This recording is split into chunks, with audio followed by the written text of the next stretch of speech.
Hello. I couldn't find the mic button. Hi. Hi, everybody. Welcome, welcome, welcome. Wow, it feels weird. My apartment feels particularly echoey today. I don't know what's going on. Wait. Do you like my Nintendo Museum shirt? I have not gone to the Nintendo Museum. I bought this secondhand. Oh, the mic's not near me. Hold on. Hold on. Hold on. There we go. Hello, everybody. What's cracking? We did not have a meeting last week. Echo. Is it echoing really bad? Let me know. How's the audio? Also, hi, Jack and Kaze. We did not have a meeting last week. If you were watching the playthrough, my playthrough, you will know that I did like a 13-hour stream. Trying to beat the Elite Four super underleveled with no items, and not because again, you're supposed to use items, not because you're not supposed to use items, but because I spent all my money at the game corner and got a Porygon, and so I was broke, and so once I went through the Elite Four once, I couldn't afford more items, so I ended up spending like 12 hours. It wasn't just the Elite Four, probably like 9 of those hours were Elite Four. And I literally finished, I don't know if it was just after the meeting time or just before. So I started the day before and then streamed for 12 hours. And right up to the meeting time. And I was like, I can't function. We'll have to cancel this week. So now we're here. We're having our actual meeting. Everyone got an extra month. I was looking through the Discord, which I forgot to put the photos of the Discord into here. But I was looking through the Discord, and I was not the only one who was stressed out finishing on time, which is weird.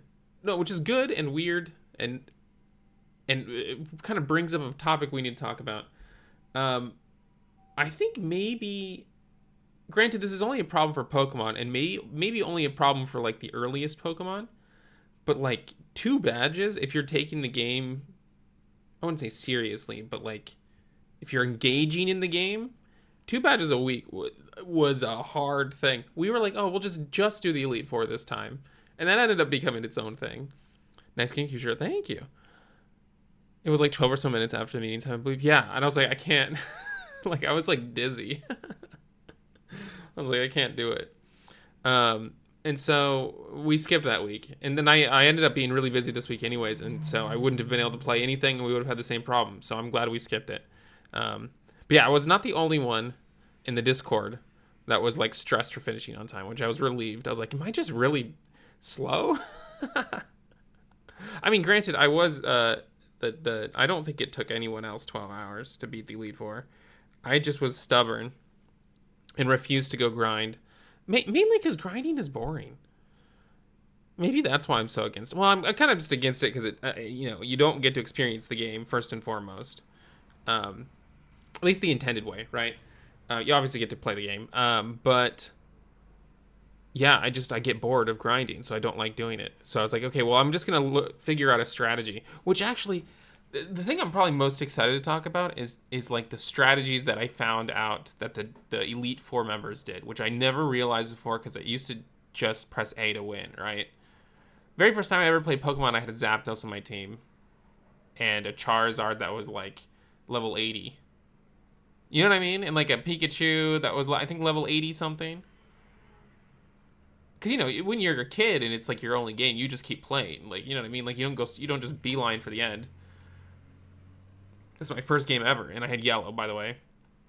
And so I just, like, just kept playing in between gyms, and I didn't just go to the next place. I managed to finish the Elite Four last week. Had to take a break from LeafGreen this week to catch up with Pokopia. Yeah. So I'm, it's not the end of the world. That being said, I'm gonna say this now while everyone's here. Because it's I'm sure it's late for you guys because daylight savings happened, I think. Next week. Now, I don't know. Here, I've been thinking about this all week, and actually longer than all week. Probably like the last, maybe like 2 or 3 weeks. As soon as I realized like timing might be a little bit weird.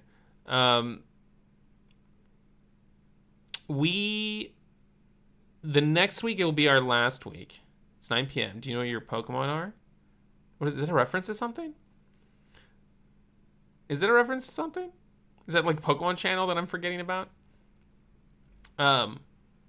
Next week will be our last week. Just because, like, I don't think there's enough Pokemon left for one more week. I don't think we'll do everything by next week.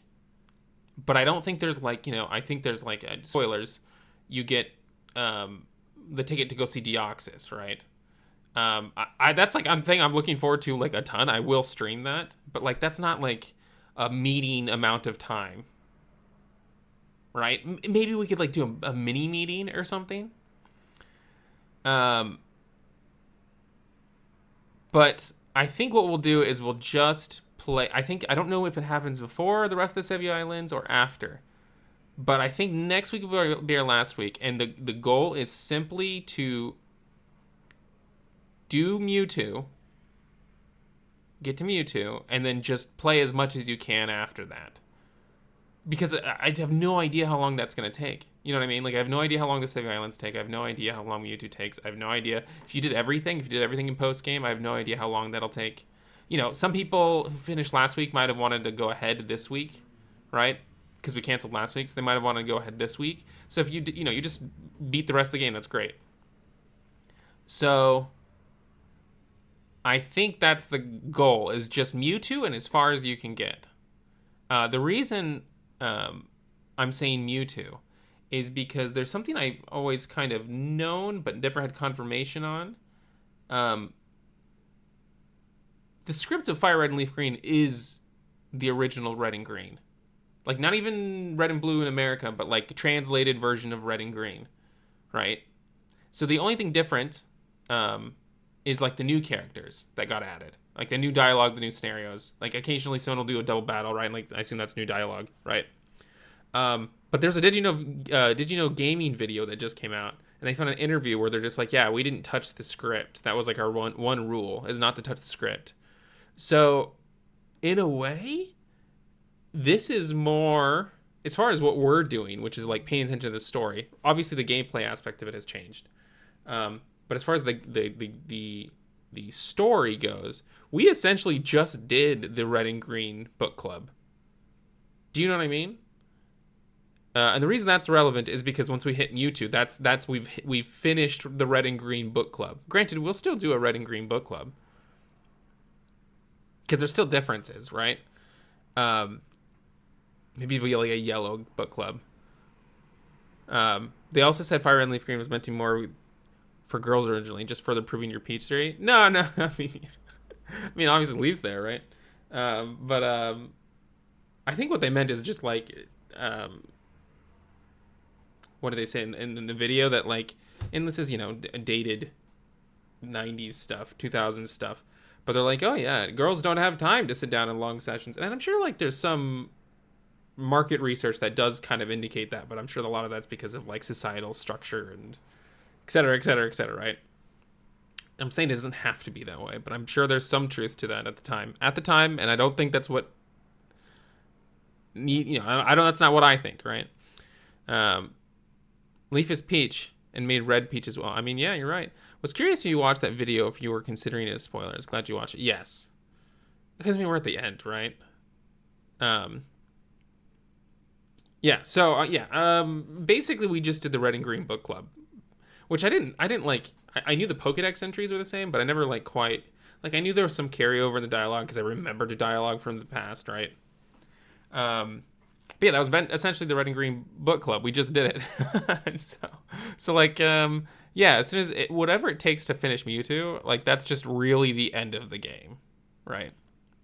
So that's what we're gonna do. We're gonna get to Mewtwo and play as much as you can next week, and then after that, the week after that, we will be doing.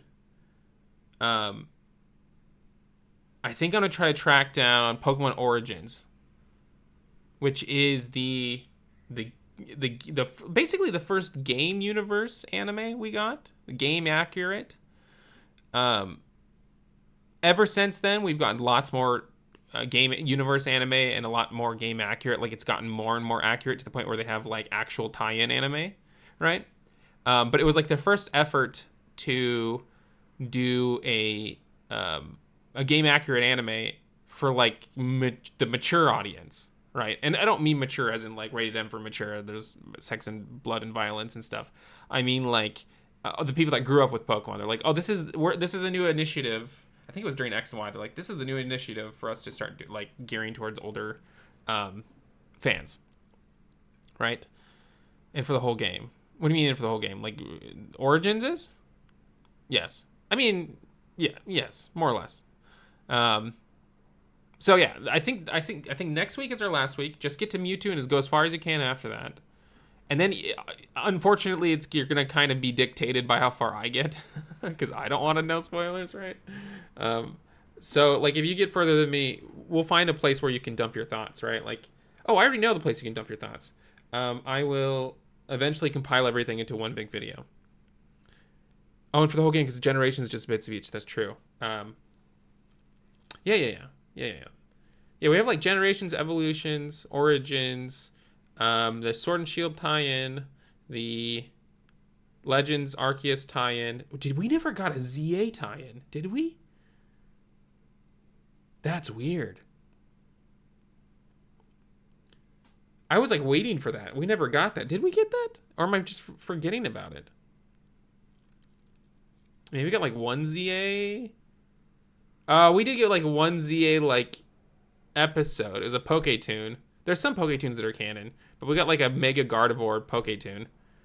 But yeah, we didn't get a ZA anime. So what happens is when they're a tie-in anime, they have like the logo of the game like as part of the thumbnail, right? Some like sort of indication that like this is an extension of the game that you're playing currently. In fact, during, as just additional proof, during Sword and Shield, they showed a Pokemon that's not available in game, and they had to like release a public apology because they like advertised incorrectly. So like they can do that in Poke-Tunes, right? They can make stuff up in Poke-Tunes.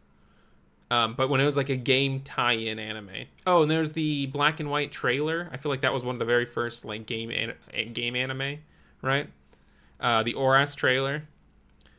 Lots of thoughts and theories on Origins I would love to bring up to someone. Okay, so what I was gonna say is that's gonna be in our Discord. So what we're doing right now, we do every single week. Well, except for during this. So this time frame right now, on my Discord, when this is not happening, we do a book club. It's a meeting. It's a lore library meeting every week, and we're like currently studying something. So right before we started this, we started Evangelion. As soon as we're done with Origins, we'll probably go right back to Evangelion. We're gonna start with the remake movies for a project. But yeah, we basically do exactly this, only like live, right? So like we'll have you won't see me, but we'll have like the video on screen, and then you'll hear me. Like I have a push to talk button, right? And so I'll pause it and we'll talk about it, and someone will say something in chat and I'll pause it and then we'll talk about it, right? I think the lack of ZA canon anime has something to do with the general Pokemon anime's production pipeline based on some rumors. I can believe that. I mean, we haven't got a movie in a long time. And I do think there's some degree of like backed upness, right? Because they announced the Mega ZA DLC. I think ZA got delayed, would be my guess. Original ZA, base ZA. Come on, there's like a little loose hair fuzzy or something. There we go. Base ZA, I think, got delayed. So like I think ZA was supposed to be like last year's game. Well, it was last year's game, the year before, right? And then the DLC was supposed to be last year. And then I'm pretty sure this year was supposed to be Winds and Waves. But I think everything just kind of like went, you know what I mean? Like, because they announced a DLC, Ghost Kid. I feel like I haven't seen you in forever. What happened? Where'd you go? Are you okay?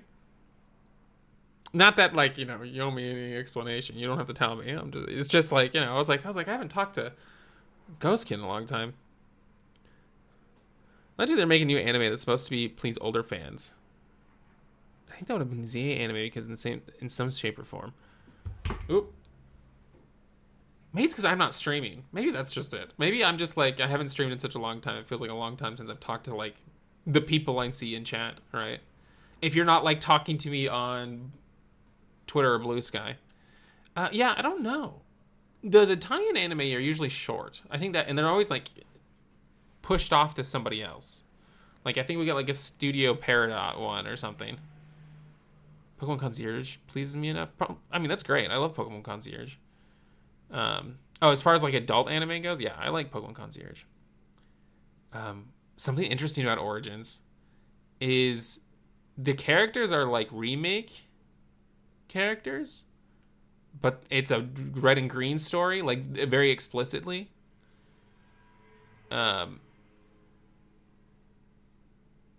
Which is what that says is that like the whole like how do you say,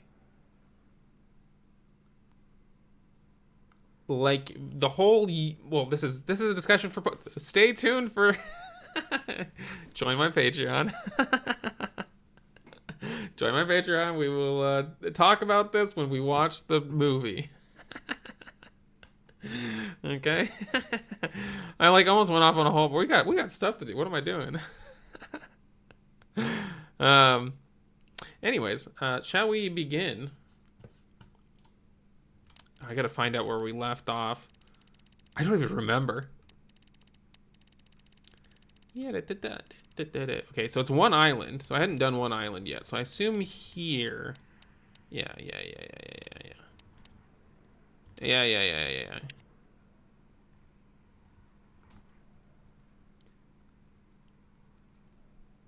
Did we talk about this?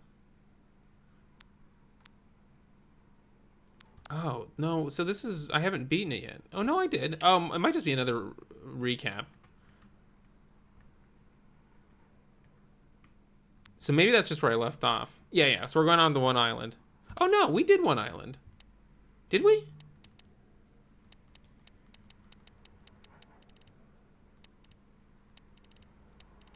Chat, did we talk about one island? We did talk about one island. So what did I do? Yeah, because I think I posted a picture of this guy's stomach, right? Or was that... I'm having trouble remembering if that was on stream or during a meeting. Like, during the playthrough or during the meeting. What do you think, chat? I mean, we can go back and look. I think that might be what we do. Let's go back and look, shall we? Didn't the meeting end with Giovanni's gym? I thought so. Because that's at the end of the meeting, right? Yeah, I think so. Yeah. So I think we're talking about one island then. You know what? Actually, let's just check. It'll take 10 seconds to check. Taco. By the way, chat, if you want to follow... the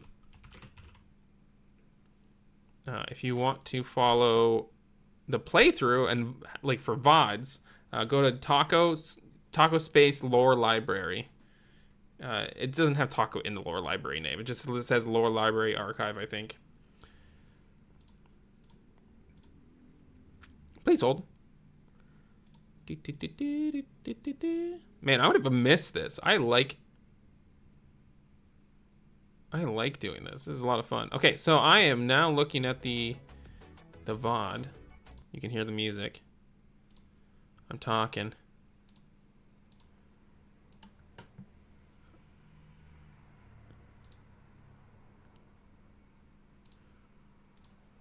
Looking at past me. Yeah, end of Giovanni's gym. Cool.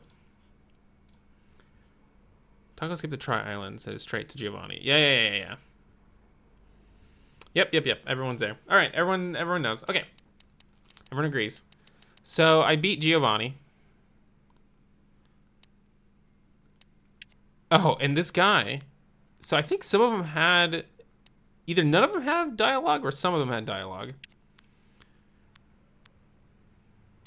So he left, which I'm sure we talked about. Oh, and the cool, like, gym leader guy... Who, like, is a character. It's like he's a whole character. Which is crazy. He's like, blow me away. Giovanni was the gym leader of Iridian. I'm surviving, just haven't had time for gaming much. Been struggling to make money, so I'm working on commission. I get that. Applying for jobs, researching career stuff. Yeah, I get that. I'm right there. What's up, Patreon fan? I like that this guy's like a whole character. Good luck, Ghost Kid, or break a leg, whichever one is the most appropriate for this situation. That like actually is advantageous for you. So something interesting is Green has also beaten Giovanni. Like, why does he... And I'm sure we've talked about this. This sounds like something we've talked about. Why is he able to beat Giovanni without Giovanni, like, disbanding and, like, freaking out about it? But, like, if we beat him, he's like, oh, man, Team Rocket's over. Howdy, doing all right. Working on my way and catching up. Pokemon Mansion. Oh, really? Yeah. I mean, you'll have time. My giant baby bottle. You got time. We're pretty slow. We missed a whole week. Oh, this is Pokemon X and Y. By the way, look how great my...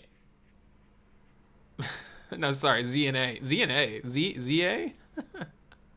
Look at my profile picture thing.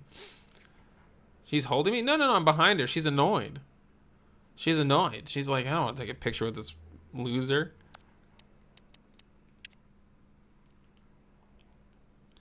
Okay, this is a recap. One-handedly.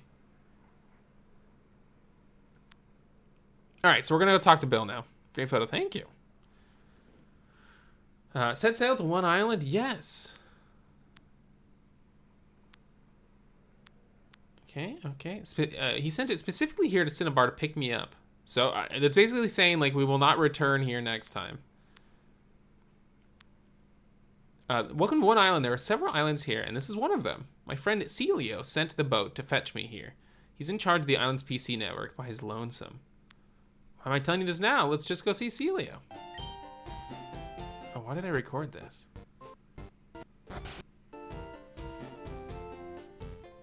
Okay, okay. So this is like a little island arc, which I find really fascinating. So this is like Bill 2. Celio maybe like means something. Megan Magical Megan, hello. The ID photos are a great feature. I agree. Hello, hello, hello. Welcome, welcome, welcome.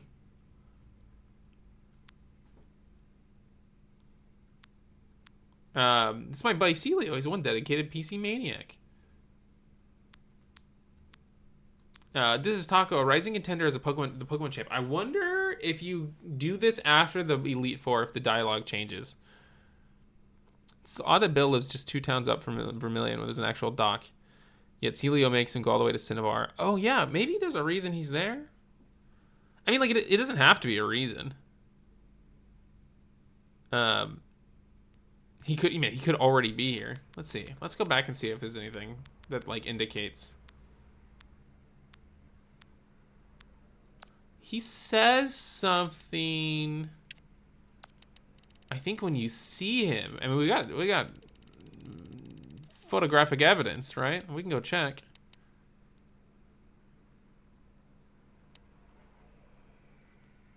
When did he come talk to me?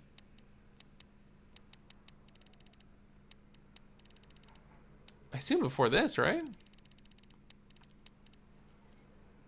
Because he's waiting for me at the Pokemon Center.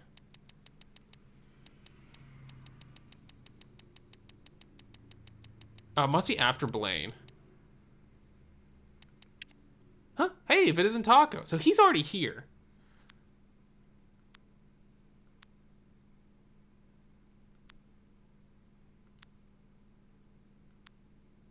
And he's on his way out there. I think the Semi Islands were originally supposed to be post-game exclusive, but for whatever reason they changed it up so it'd start after Blaine's gym, probably just left over from that. I don't think so. I figured they put him there because the Cinnabar is also an island. Yeah, I also think it just makes sense, like, game pacing wise. Actually, no. I think I know the answer. Figure he's in Cinnabar because of the lab. Yeah, it does feel like he was here doing something.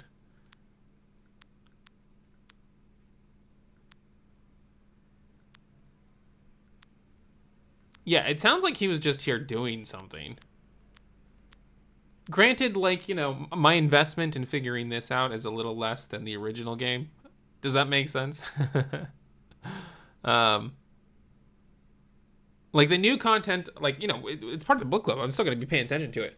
But, like, to me, there's going to be less connecting tissue because there was never a big plan to put Sevi Islands in the game back in during Gen 1. Right? So if it's a little bit more duct tapey, right? Where, like, the connections aren't super clear and it's not woven in throughout the game. If, like, that's the case, that's fine. Right?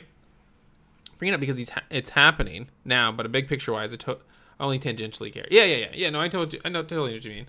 Yeah, that's basically how I feel as well. It's just like, it feels like it's tacked on, right? But I will say there is one aspect to it that I feel is an extension of the first game.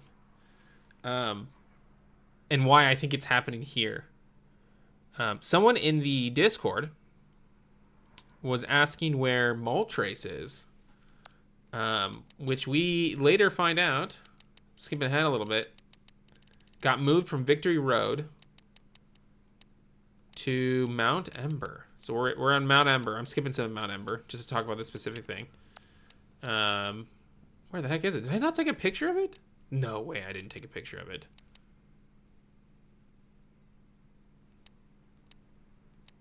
I really didn't take a picture of it? What kind of loser am I?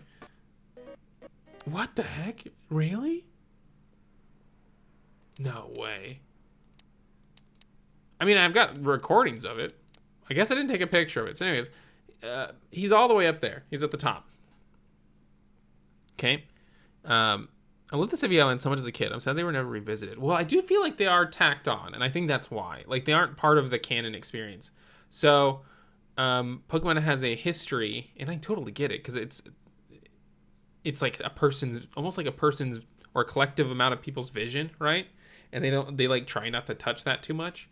So when they remake games, they don't remake with the exception of Kind of Yellow, which kind of is like debatably different, right? They don't remake the remakes, sort of, because there are some that kind of do. When they're doing like a very straightforward remake, it is based on the original versions of the games. That's why we got Brilliant Diamond and Shining Pearl. That's why we got Heart Gold Soul Silver with like crystal aspects to it. That's why we got Omega Ruby Alpha Sapphire with like emerald aspects to it, right? Or we didn't get like Delta Emerald. We got Delta Emerald DLC. Do you see what I'm saying? It wasn't DLC. It was like a post-game thing. But that is like, that seems to be what they do. Like, you know, it's not that they're against adding new stuff. Even BDSP has new stuff. It's just that they're, you know, the games everyone played are the originals of those versions. Almost, I think every single time. I don't think there's any exceptions to that. The original 2 pairs are the ones everyone plays, and I think that's the one that they prioritize. I haven't gotten to the birds yet, saving for higher levels. My team's in my 30s. I did not wait. I got it when I was in my 30s. If you think about it this way, not that you should do it any way that is what I do. You don't have to copy me. But it's 1 Pokemon versus your 6 Pokemon, right? So it might be 20 levels ahead of each of your Pokemon, but you got 6 of them, right? Anyway, so Mewtwo. Moltres is up here.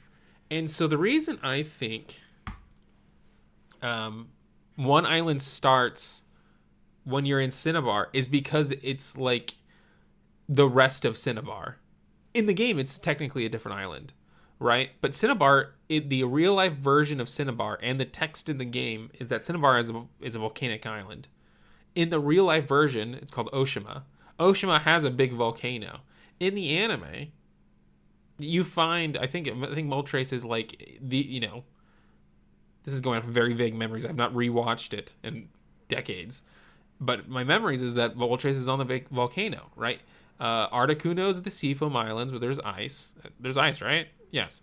There's ice in the Seafoam Islands. There is, Zapdos is where the electricity is, and then Moltres was just in like Victory Road.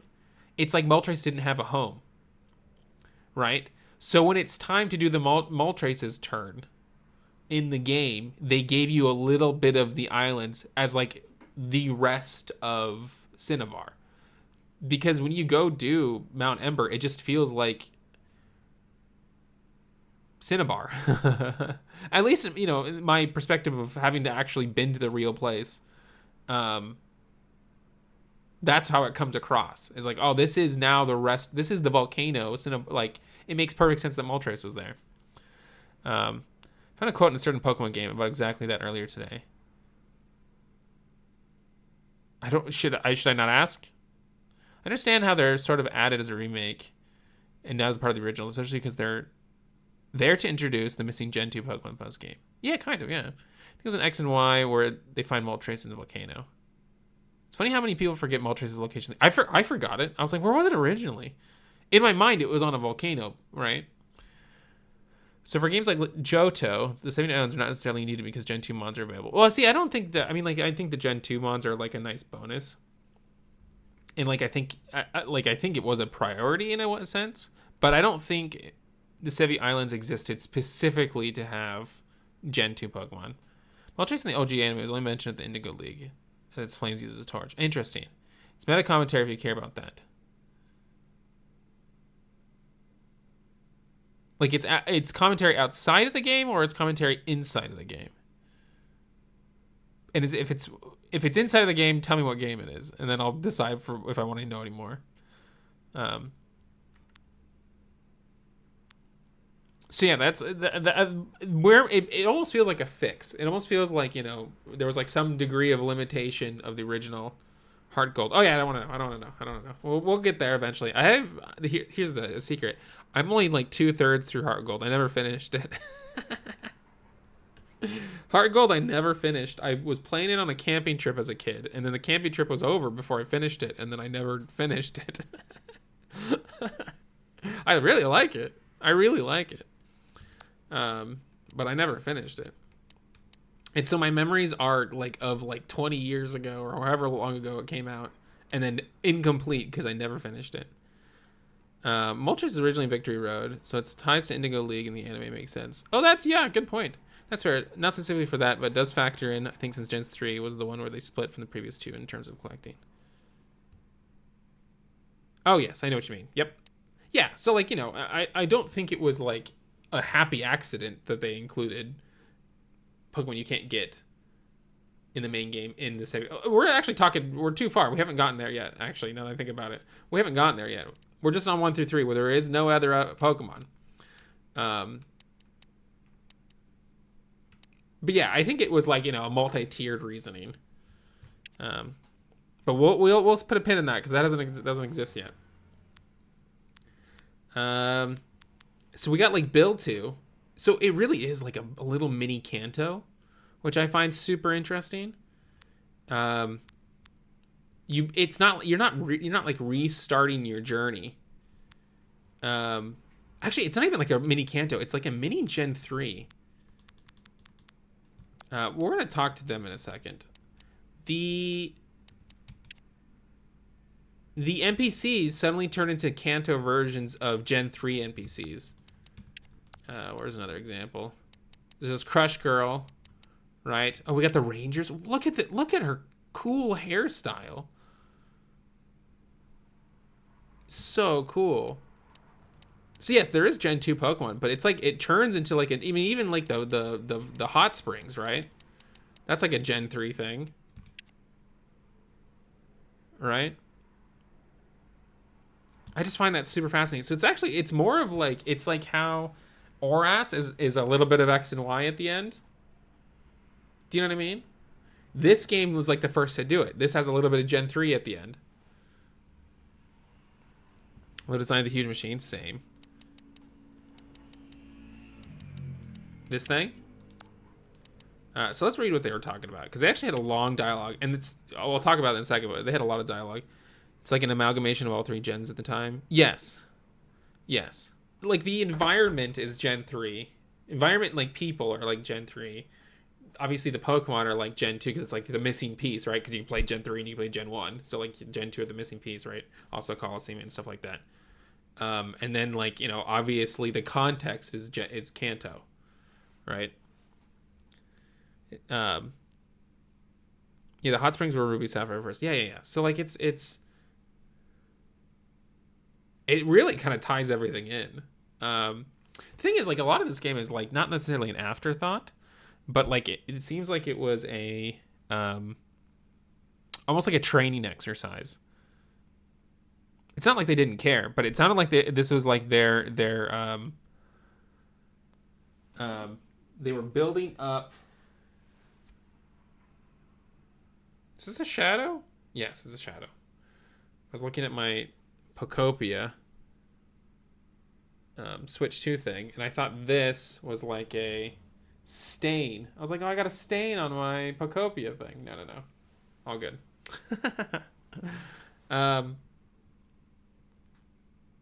Yeah, this was like almost like a younger employees. They were like training younger employees to like be in higher positions or something. That's kind of the vibe I get from the Did You Know Gaming video that just released. And originally I think it was just supposed to be like a port. So like this game it's kind of like Pokemon Origins in that sense, where it's like they didn't quite figure out like what a Game Freak remake was, but they were starting down that path. So it's like a little bit original, a little bit of the original, the remake aspect is a little original, and then it was based on the original a little bit more than other remakes, right? Coffee stand in the Pokopia download card, yeah. That's what it looked like. With Kanto Johto being connected and a couple of Sevi Islands being accessible from home as well. Well, hold on. Hold on.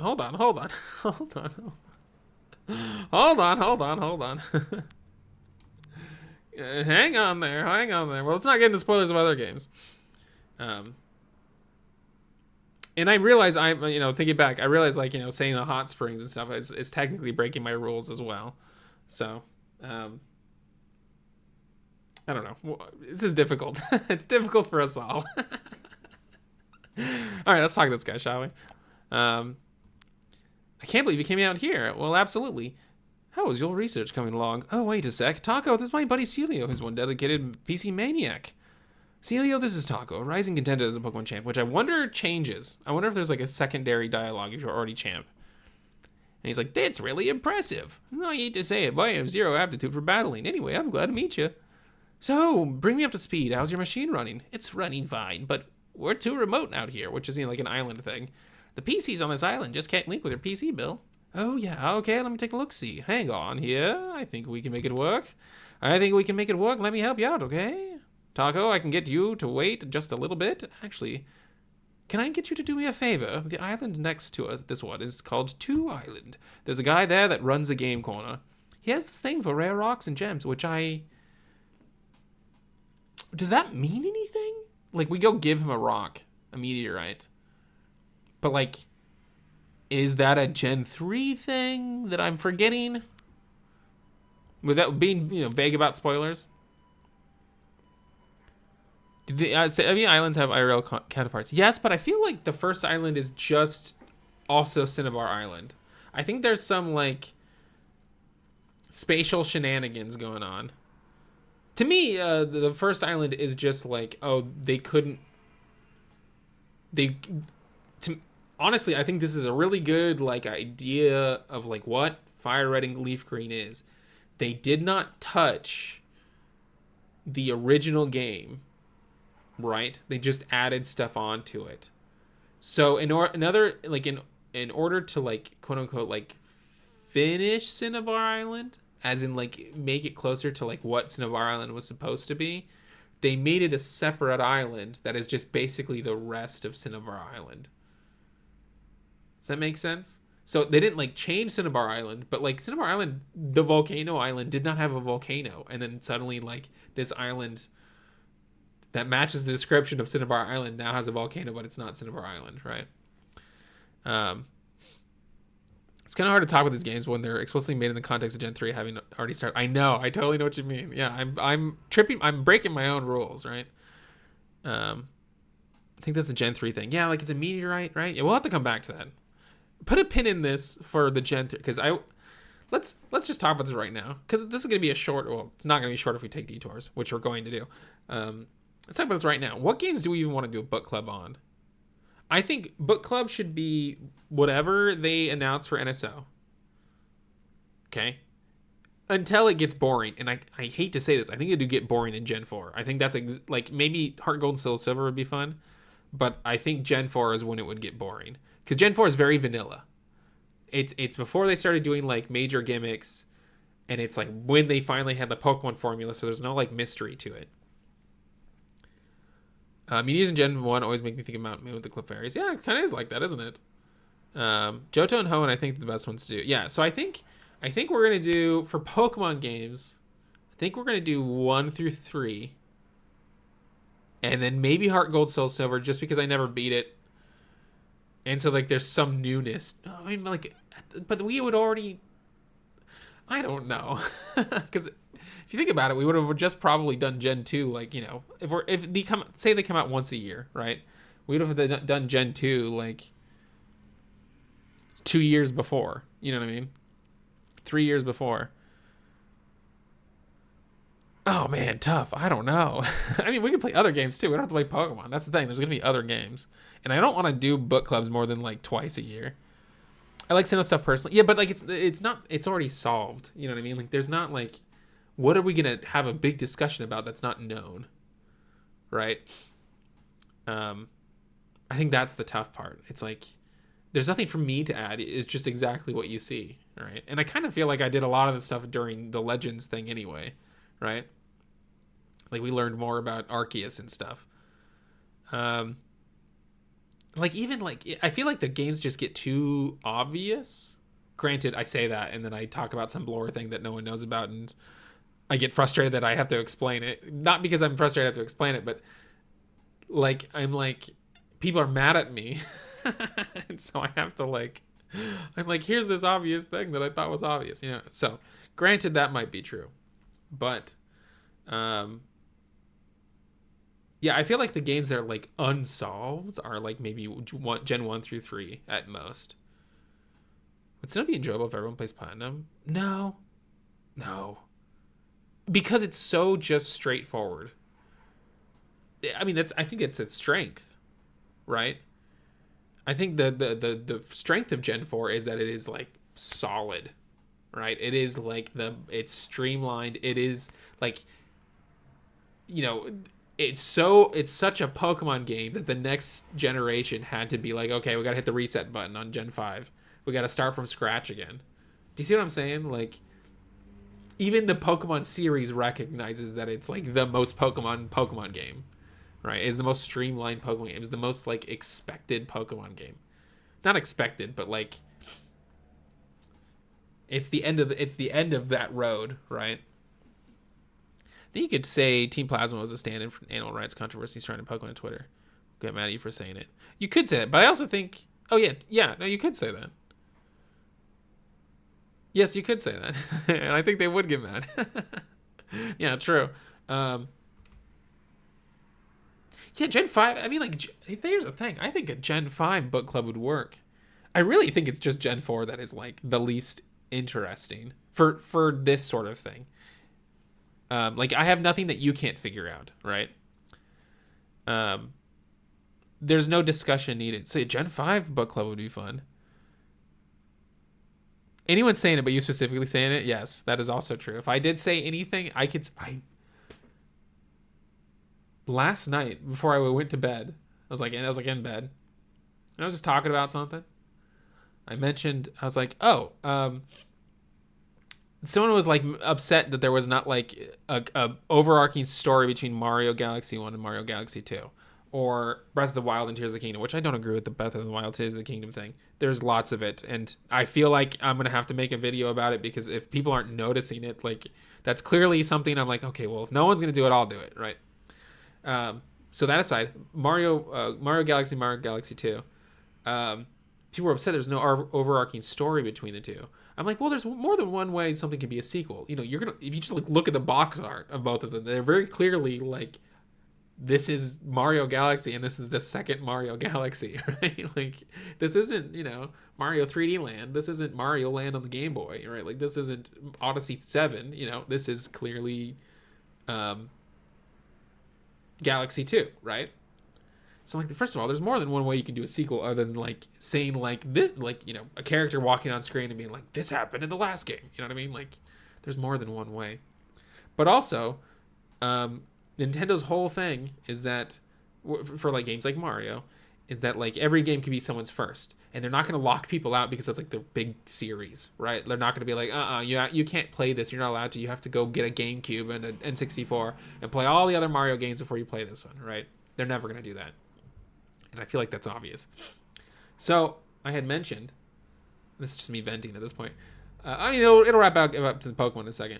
I was like, oh, so those, Mario and stuff are like this, unlike Kingdom Hearts 3, where it requires you to have played the other Kingdom Hearts games, right? Which isn't technically true. Like, there are aspects of Kingdom Hearts 3 that, like, if you want to start with Kingdom Hearts 3, you can. I would never do that, but there are aspects to it.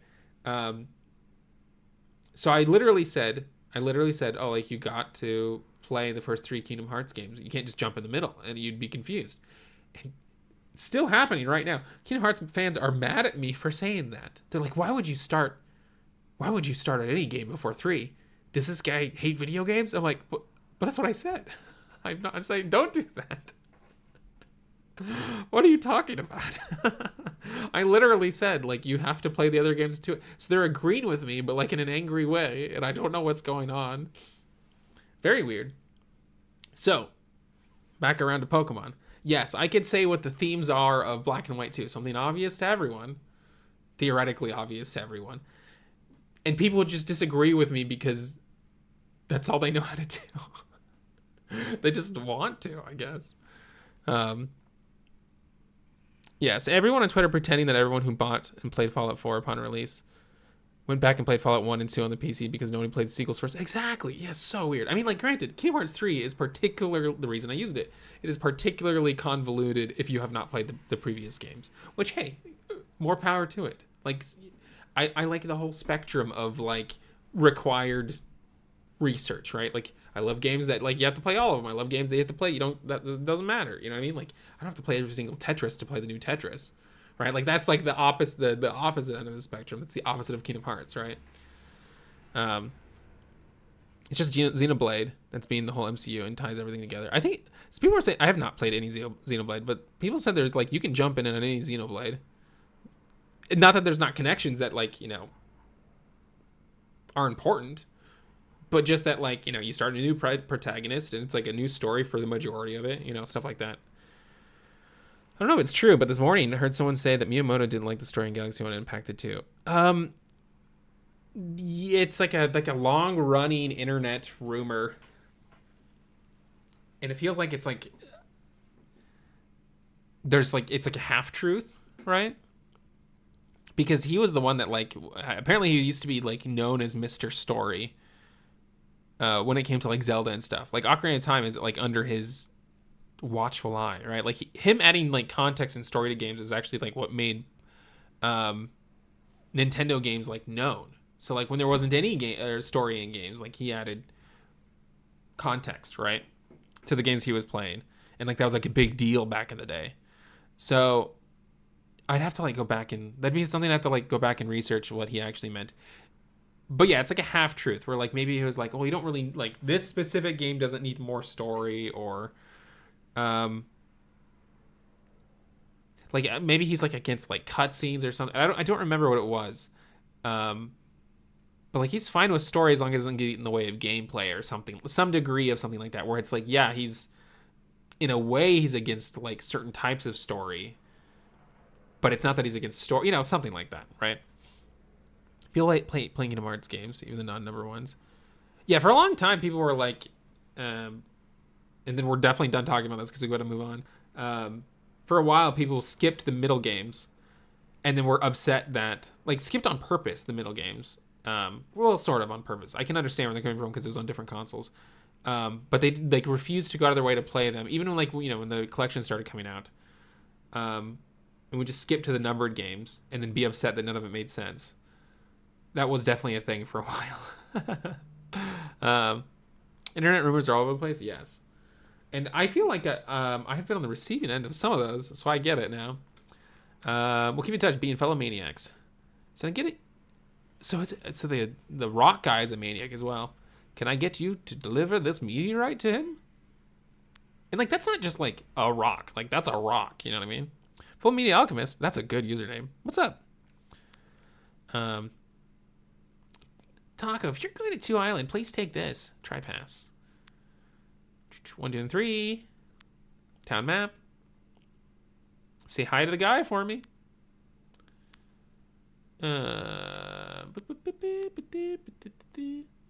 Network machine. That thing is so cool.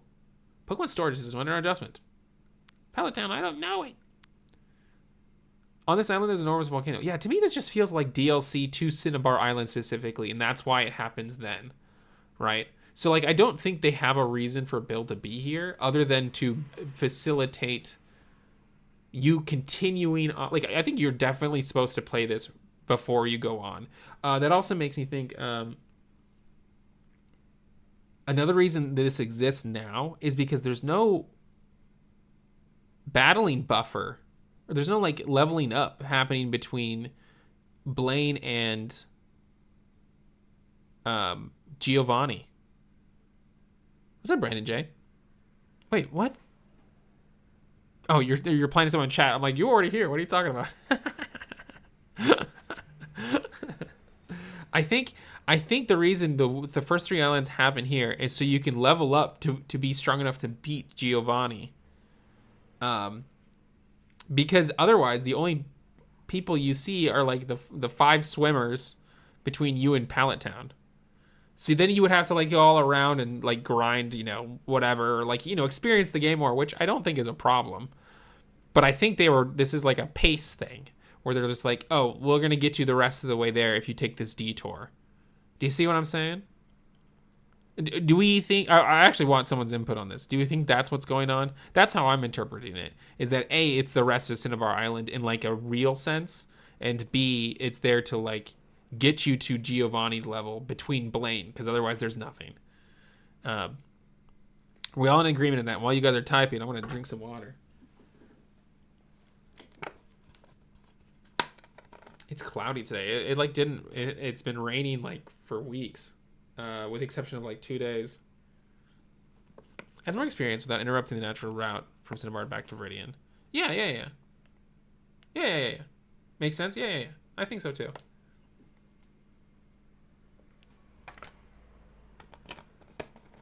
Granted, I think the original game you are supposed to just kind of like go and, because fly exists, right? I feel like the lack of island name makes me think more like endgame DLC. Lack of island names? What do you mean? No, they have island names. They're just like, Sevi is not Seven. You know what I mean? Like it's a punny name, but like Pokemon's full of punny names, right? Not punny name, wordplay names, poorly made wordplay names. There's a Pokemon named Thunder and a Pokemon named Thunders, right? Lack of creative island names. Yeah, I mean they are definitely endgame DLC, but I feel like this playthrough I used Fly like 3 times. Right? I used Dig never. I could have used Dig at one point. I used escape ropes instead. Dig is just a free escape rope, right? But what I'm getting at is like when I played this game and the original games as a kid, I use those all the time because you're just like exploring everywhere, right? You're going different places. You're checking out, trees you haven't cut down before. Oh no. I forgot something. I forgot my Magikarp in the daycare. I forgot all about that. He's got to be like level 1000 by now. It took me way too long to realize we could fly after Surge. For some reason, I had in my head that it was after Blaine, so I was riding up and down Fuchsia a few times. Yeah, I mean, like, honestly, that's probably better. But I guess what I'm saying is, like, there was no moment of, like, I mean, there kind of was. Like, I had to backtrack a few times. I even talked about it. I was like, oh, I'm kind of going on, like, a little side quest right now. Like, one of the NPCs sent me to, like, a different place, right? But yeah, I feel like there's not a whole lot of, like, okay, now the world is yours. Go anywhere you like, right? But I feel like that would have been the case for before the Sevi Islands, because you have like a good like 10 levels to like do whatever you want with, right? That you would have been almost like forced to go do something with. And even if you like decided to go to Victory Road earlier, right? You would have kind of gotten a little bit further into it before getting cut off. You would have gone all the way to the end, right? And so you would have had, I think there's like Pokemon you can encounter like in that area. You keep forgetting Magikarp. That is true. I love my Av in the daycare. I don't want to know what level I ended up being. I want to see what mine ends up being. I wish I could trade my Pokemon away from Lives Far Away. I don't think we've met them yet. Expanding the Pokemon world. Pokemon Net Center. I love that. Climate here is great. Smack in the middle of nowhere. We're lucky to have an upstanding young man like Celio here. That's obvious. Like, if you look at the islands in real life, they are far away. Like, they're not just like a, like, you can't like, well, maybe you can see them in the distance, but like, they're like Japan's here and these islands are like down here. One island. Friends gather at Knot Island. I want to stay here forever. I step out and gaze at the volcano. That's my daily routine. What is this? Why am I here? Treasure Beach. Oh yeah, because there's like treasures. So like this is like very endgame stuff. I think you can like find treasure somewhere. Why did I record this? Is there like a sound thing I'm missing here? Because I don't have my headphones in.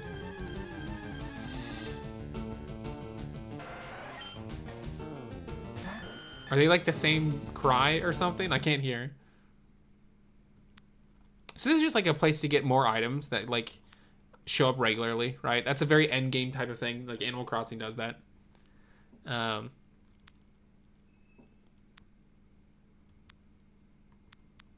Kindle Road, straight from Mount Ember. So that it's named. Ah, blown. The water volcanic region is delicious.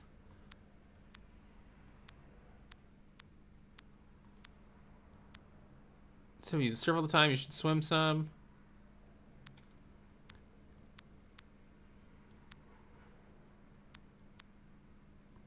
Interesting that this does not turn into a double battle. Spa, very Gen 3.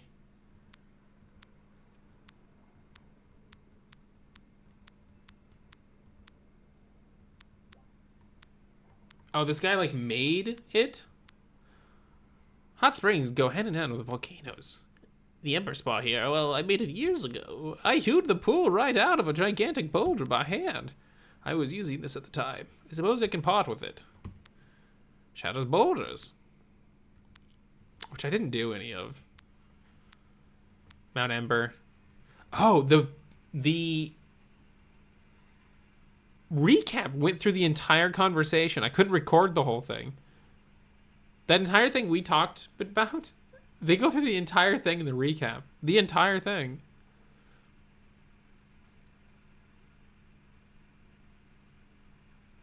As open world feels of the games too. Yeah, I think the thing is, I think it was supposed to feel that way. I just think when you add the islands, you don't have to engage with that. So like honestly, out of everything, that might be my first like critique of this game, is that I feel like that one specific spot was too streamlined. Oh yeah, we figured out Porygon's cry sounds like the Tamagotchi like jingle.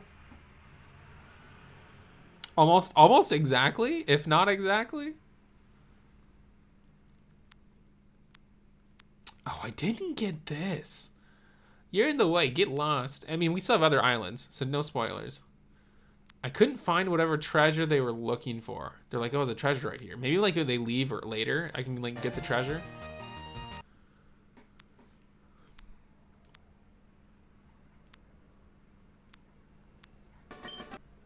Oh, I've been training so I can mend my broken heart. It toughened me up physically, at least. Oh, so I beat her. Hiya! The way you battle reminds me of the guy who dumped me.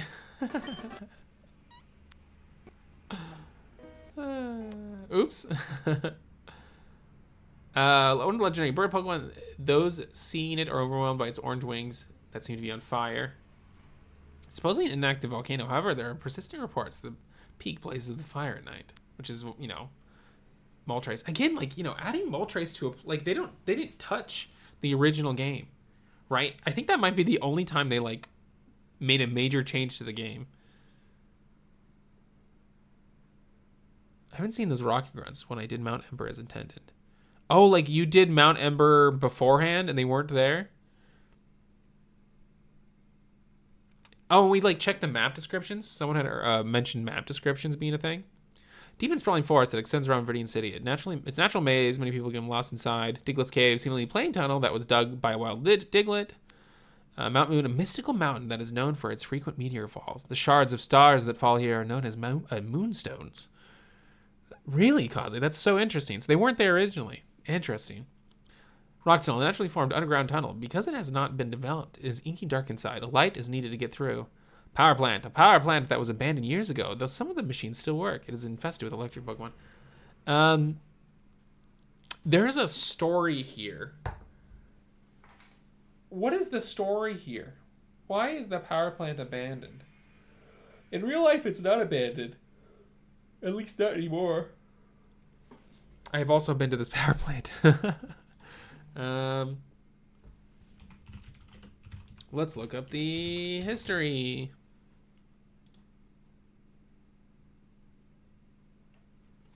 The Tokai Nuclear Power Plant was Japan's first commercial nuclear power plant. The first unit was built in the early 1960s to the British Magnox design.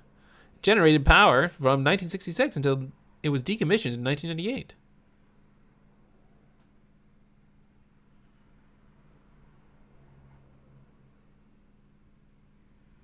But that's after. Second unit, normally a separate power station called the Tokai No. 2 Power Station, was built on the site in the 1970s. The first in Japan to produce over 1,060 to 1,100 megawatts of electricity.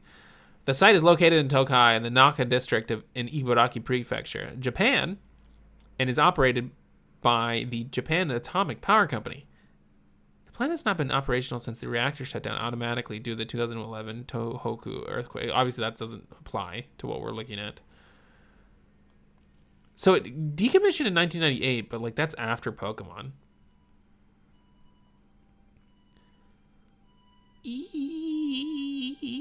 Operation Cease, March 31st, 1998. The reactor was built on the experience is decommissioning the plant is expected to be of use in future when more Japanese plants are decommissioned. History. Tokai Muda accidents. 2 separate nuclear accidents occurred in the 90s at the Tokai plant, a nearby reprocessing facility, both in Tokai Village. In March 1997, a fire broke out.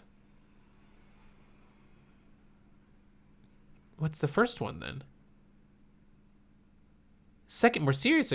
Oh god, yeah. Well, obviously it's 1999. Second more serious accident occurred on 30 September 1999. Why did you write it like that? When workers who were not properly trained brought too much highly enriched uranium together and causing a criticality accident. A total of 119 people were exposed to radiation. 2 were fatal. No. So, but these all Pokemon is 1996.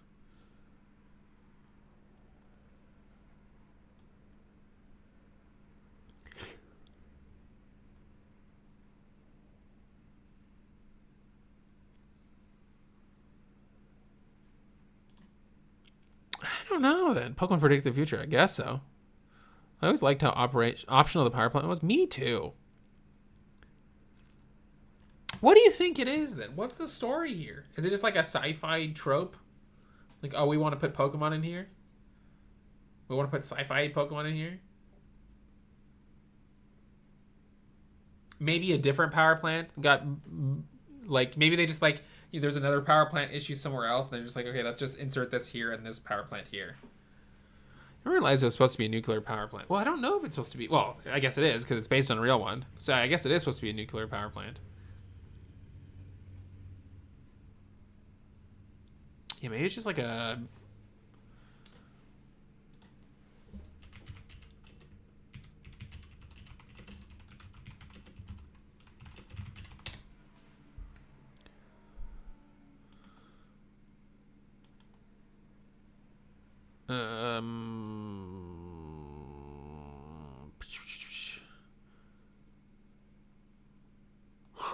Why am I all yawny? Oh, it's because I haven't had coffee yet. I forgot coffee today. What the heck is wrong with me? Yeah, Fukushima's afterwards. I don't know, man. This is something. It doesn't have to be anything complicated. It's just like clearly like there is like, well, I don't know if it's clearly, but like I assume they have a reason. Even if it's something simple, like, oh, like they just abandoned, like they left one day. It doesn't have to be a complicated reason, but I assume there's a reason that this is abandoned. Poke Tower, a tower that houses and graves of countless Pokemon. Many people visit it daily to pay their respects to the fallen. The Safari Zone, an amusement park outside Fuchsia City, where many rare Pokemon can be observed in the wild. Catch them in a popular game. It is an amusement park. Interesting. Seafoam Islands, a pair of islands that is situated in Route 20. The two islands are shaped the same, as if they were twins. Pokemon Mansion, a decrepit, burned-down mansion on Cinnabar Island. Got its name because a famous Pokemon researcher lived there. That one I don't get. Oh, you know what? Maybe it is just super simple. He researches Pokemon, therefore it's the Pokemon Mansion. I think I was overthinking that last time. Because, like... Yeah, I mean, that makes sense. Because it's Mount Fuji. It's Mr. Fuji. Maybe it's too remote to get to. I don't think so.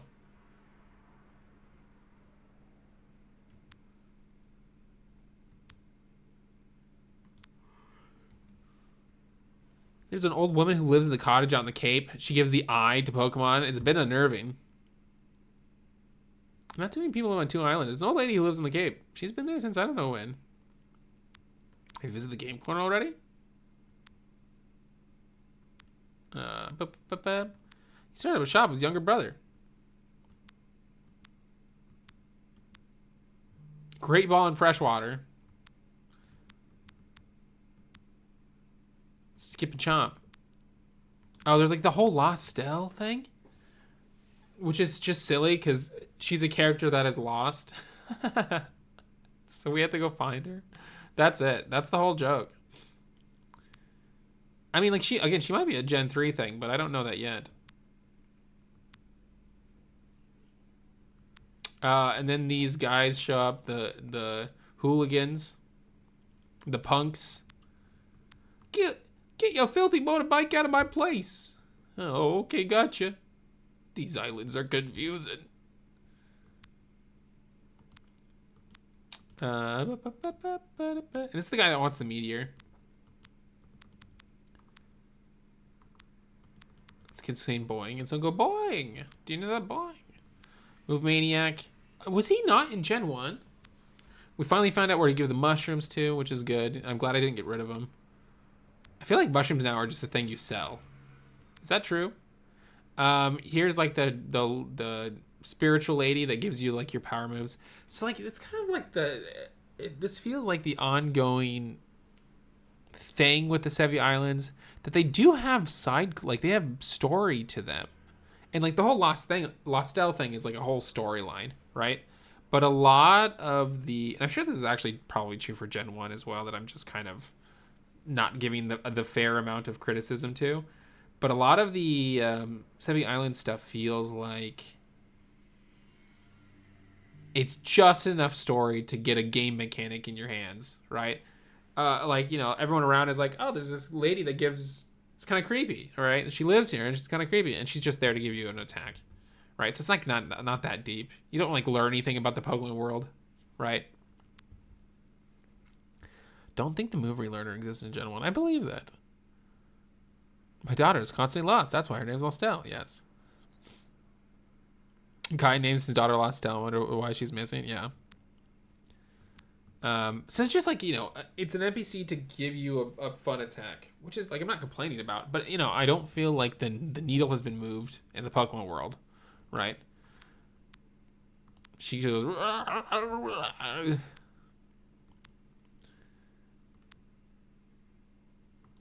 so it's like, I guess in a way you're like getting your, like, maybe you could like learn something from this. She's like, maybe this is like how Pokemon learned moves before TMs, right? They were like spiritually placed on your Pokemon, because she's like, you know what I mean? I really like how the manga handles this NPC. I don't want to know, because that'll color what I think, right?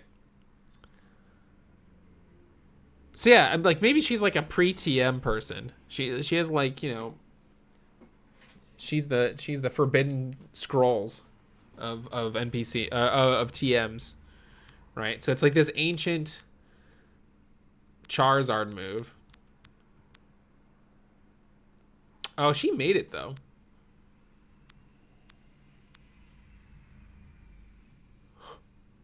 It was just a cool spot. I need to go back here. I need to figure out what items there. Very clearly an item is there, but I didn't have the item finder at the time. The meteorite that fell from space onto Mount Moon long ago. It is very lumpy and hard.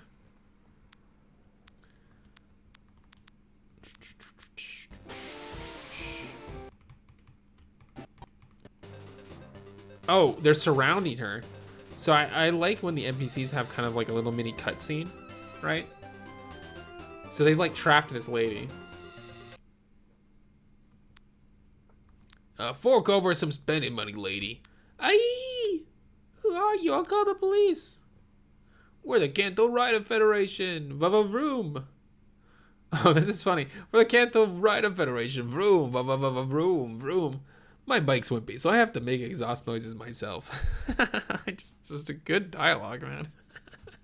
Because, like, you think you're reading it as if it's actually making that sound. Right? Because it's just text like anything else is. This guy's clearly going to dig a hole later. What am I doing here? You ask why. I'm perspective of gold. But, like, I don't actually know that, so don't tell me. The design of the boat ferry is awesome. I agree.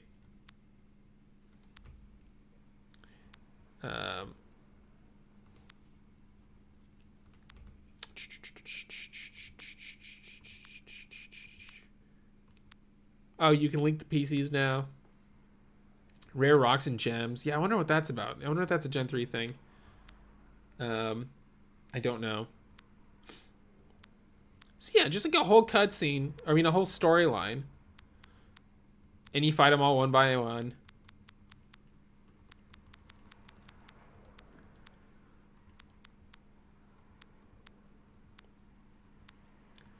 It'd be fantastic if someone as strong as you lived here. I hope you'll at least stay here a while. I beg your pardon? You're looking for Lastel?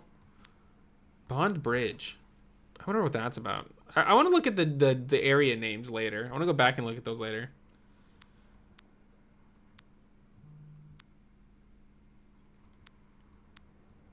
There's ghosts in the... I don't remember what the ghost is. There's ghosts in the forest.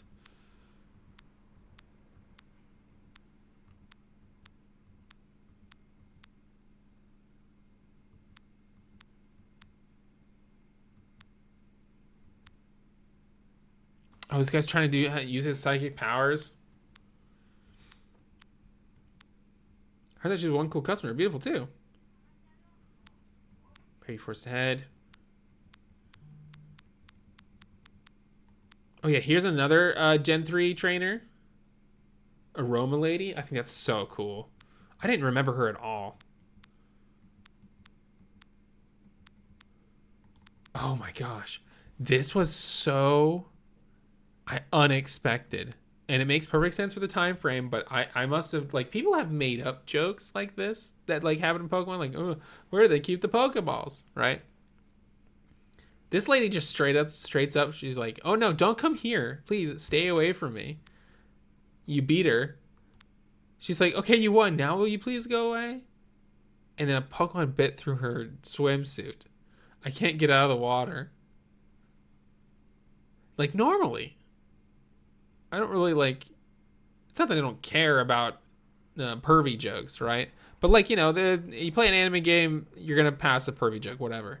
A pervy joke in a Pokemon game is, like, that exists? That's real? And it's like a FireRed and LeafGreen thing.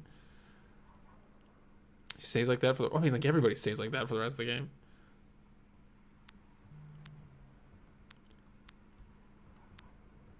Oh, this lady was mean.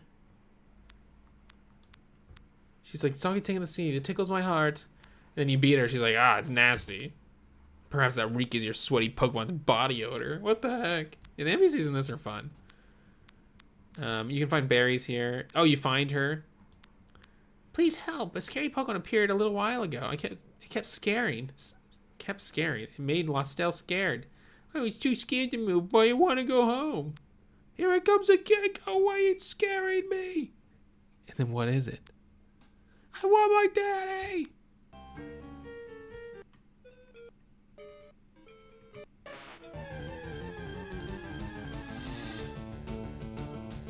That's like legit scary. That is like the scariest Pokemon, like, cause what they do, they like lure children away. I think the only saving grace that this is not like the worst possible scenario is that it's a girl Hypno. Can it be a boy Hypno? Is that like a random thing? Yeah, like kind of scary. I think the anime does a pretty good job at like, oh, he's not gonna do anything to them, and he just makes them pretend they're Pokemon. But yeah, I think the only thing that makes this okay is that it was a girl one. Because I don't think they were being like rated G about it when they made that Pokemon. Let's still scared.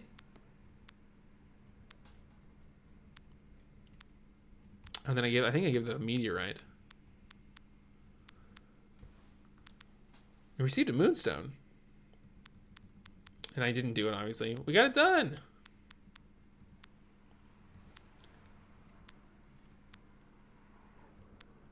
And then he didn't give us a tour, obviously. How was the cruise?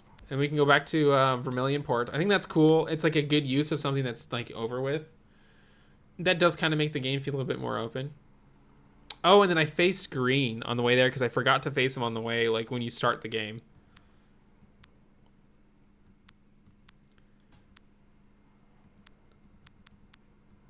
I beat him.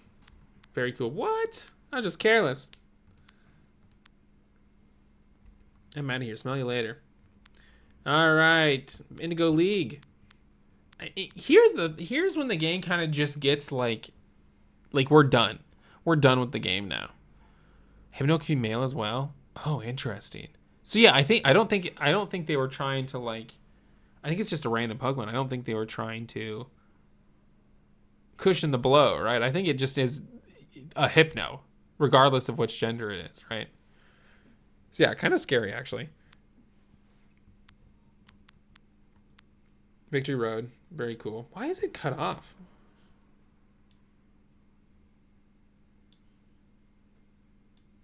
Oh, it's not. Yeah, it is cut off. Is it?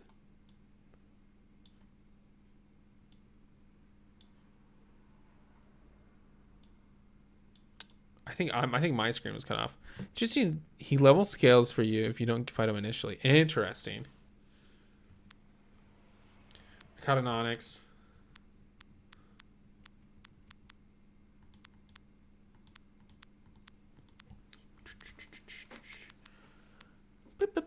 I mean, like, the thing is, like, we're just kind of like, there's no more like lore, right? I mean, like, obviously there's lore, but like, we're done. It's battle time. It's time to like lock in, right? I heard rumors of a child prodigy. The rumors are true. So it was you who beat Giovanni of Team Rocket. Again, more evidence that like it was not Green secretly helping.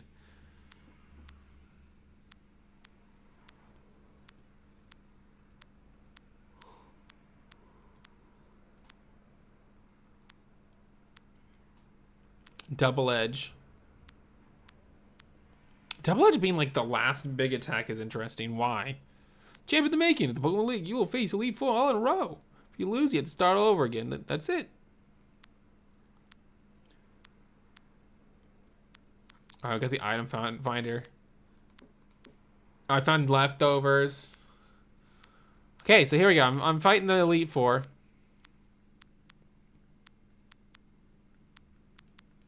Boy, did I have trouble with this. So I guess we'll just talk about it. I don't remember what the deal is with Lorelei or whatever her name is. I don't remember what her strategy is. But something I found interesting about Bruno, because I had to face these guys so many times, is that his second Onyx, which we didn't see, his second Onyx is like a fighting Onyx. I don't know if this is the second one or the first one. It's like a fighting Onyx where, let's just pretend this is the second one, where it stops using rock moves and it starts using like Double Edge and stuff and like throwing its body around. So it's like almost like it has like a fighting style to it. Because, you know, people talk about like, oh, like why does Lance have a Gyarados? It's not a dragon. It's like, well, no, it's not a dragon type, but in universe it's a dragon. So it's kind of interesting that like Bruno, this is a rock type, but it's a fighting Onix. Do you see what I'm saying? Like when you play 12 hours of the Elite Four, you start recognizing their movesets. It's like, oh, it never uses rock moves. It's like using like, I don't know if Double Edge is a fighting move, but it's like throwing its body around. So like I said last time, besides Lorelei, the vibes are it's more vibes than types. Yeah. And like it's really interesting. Oh, this is funny. He looks away. He's programmed to like look away. Like he's like, ugh. Not like that, but like he's like too proud, right? So you stop talking to him, and he looks away every single time. Is this the?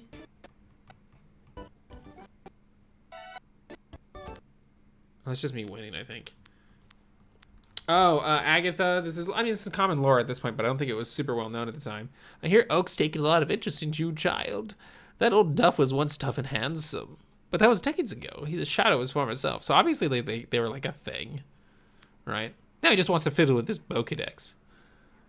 In the past, they were a thing. I don't think like, you know, green/blue is her grandson or anything like that, right? Here's the green Pokemon on Bruno's floor as a reference to Bruno having a green Pokemon. What the heck? What? Where? Green Poke? What are you talking about? That's red. On its floor. Oh. Yeah, maybe. Sure. Yeah. I don't see what, like, maybe. I vividly remember Bruno having a green Pokeball in the animes. Oh. Hold on, there's an announcement happening outside.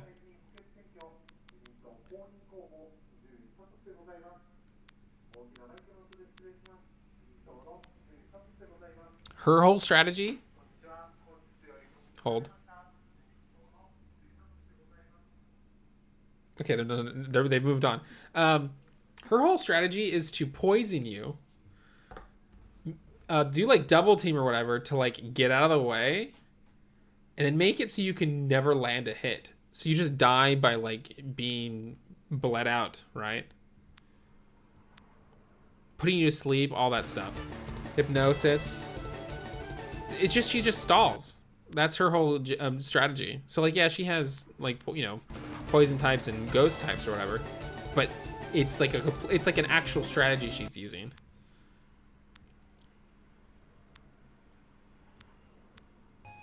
This is not a cutscene?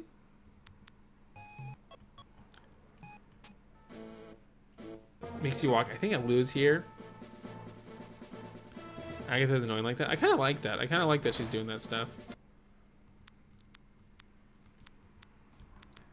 You know, the dragons are mythical Pokemon. No. They are hard to catch and raise, but their powers are superior.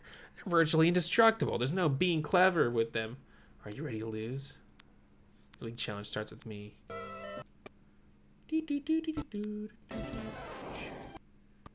Man, I do not remember his strategies.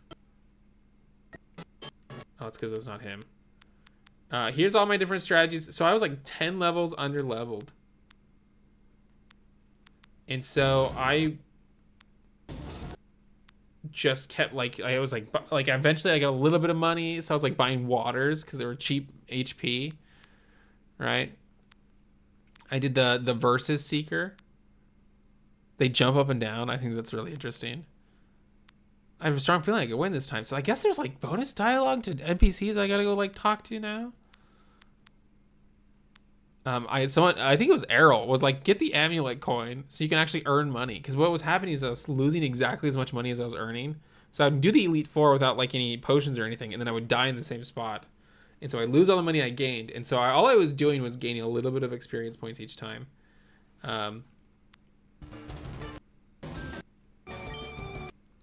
So why did I record this? Oh, he killed himself?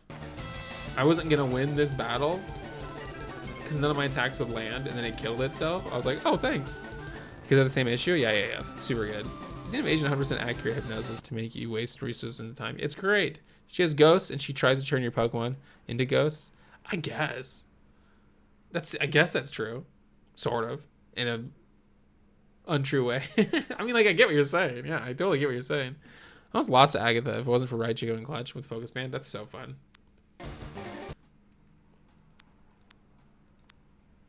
You're a Pokemon Master. You are now the Pokemon League champion. Or you would have been, but you have one more challenge left. There's one more trainer to face. His name is Green. He beat the Elite Four before you. He's the real Pokemon champion, League champion. Still can't believe my Dragons lost to you, Taco. You are now the Pokemon League champion. So, like, that's done. It's done. So, you are the champion, regardless if you beat Green or not. So, to me, that means, like, you don't usurp, like, the league champions. Does that make sense? Like, they keep their jobs. That is their job, and you keep doing it over and over again, which I guess kind of became the norm later on. Like, you think of, like, Scarlet and Violet, right? And it's, like, very clearly their jobs, right? But it's not like this thing where you, like, you take over their spots. Like, you do them, and then you do whoever the champion is, right? What is this final room for if there wasn't usually a league champion after? I think there is a league champion.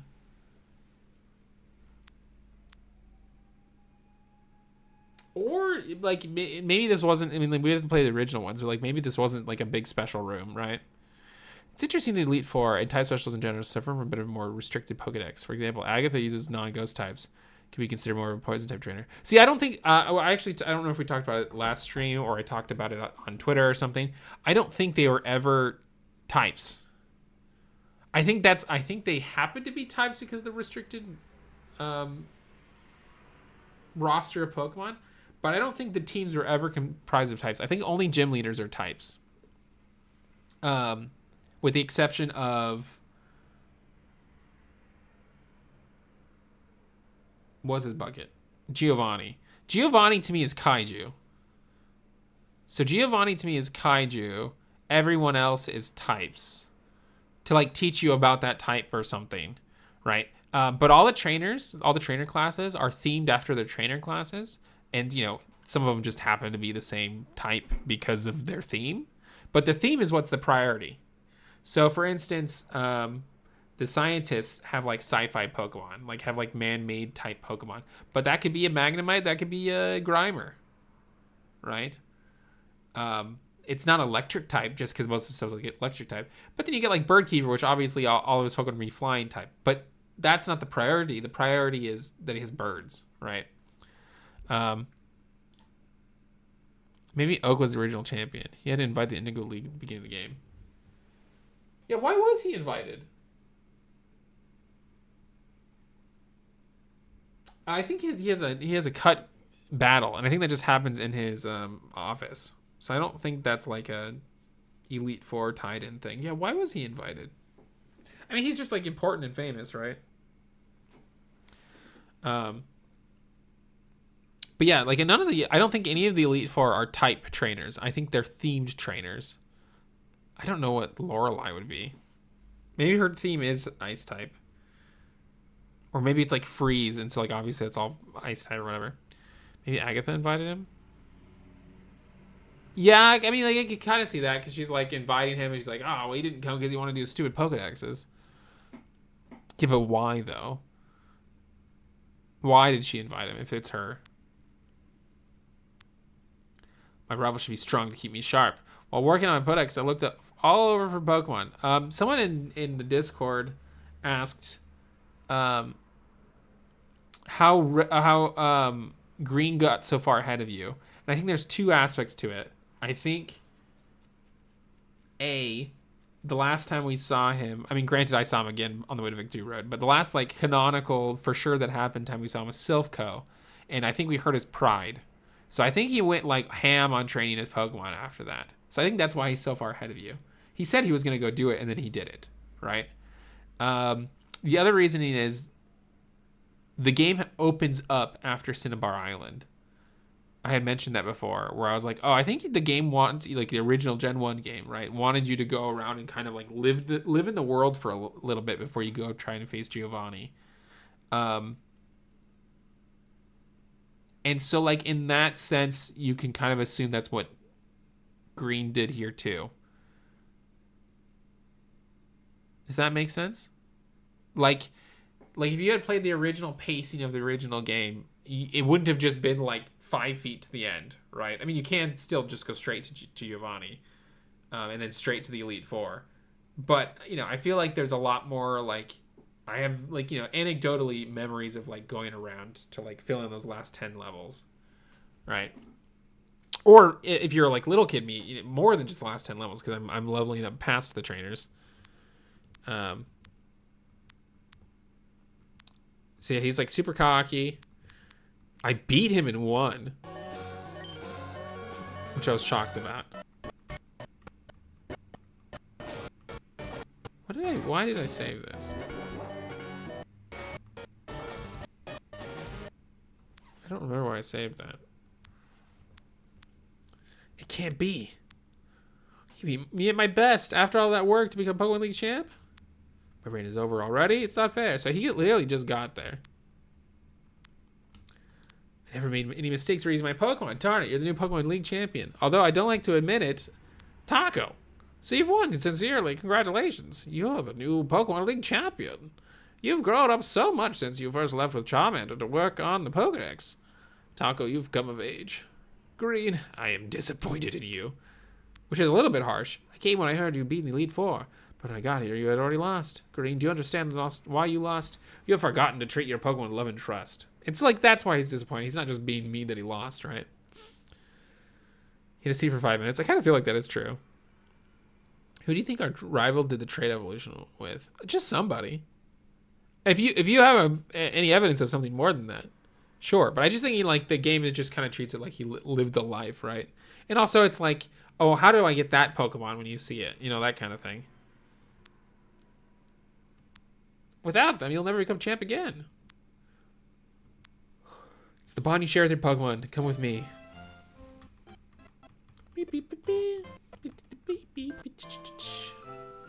Much fancier than it used to be. This floor is the Pokemon Hall of Fame. Oh, well, he came. Oh, no, he didn't. He came because of his grandson, not because he got invited. So then why is he here? It is odd that he's, like, setting you up with the machines. Maybe he's working on the machine. Maybe that's why he was here.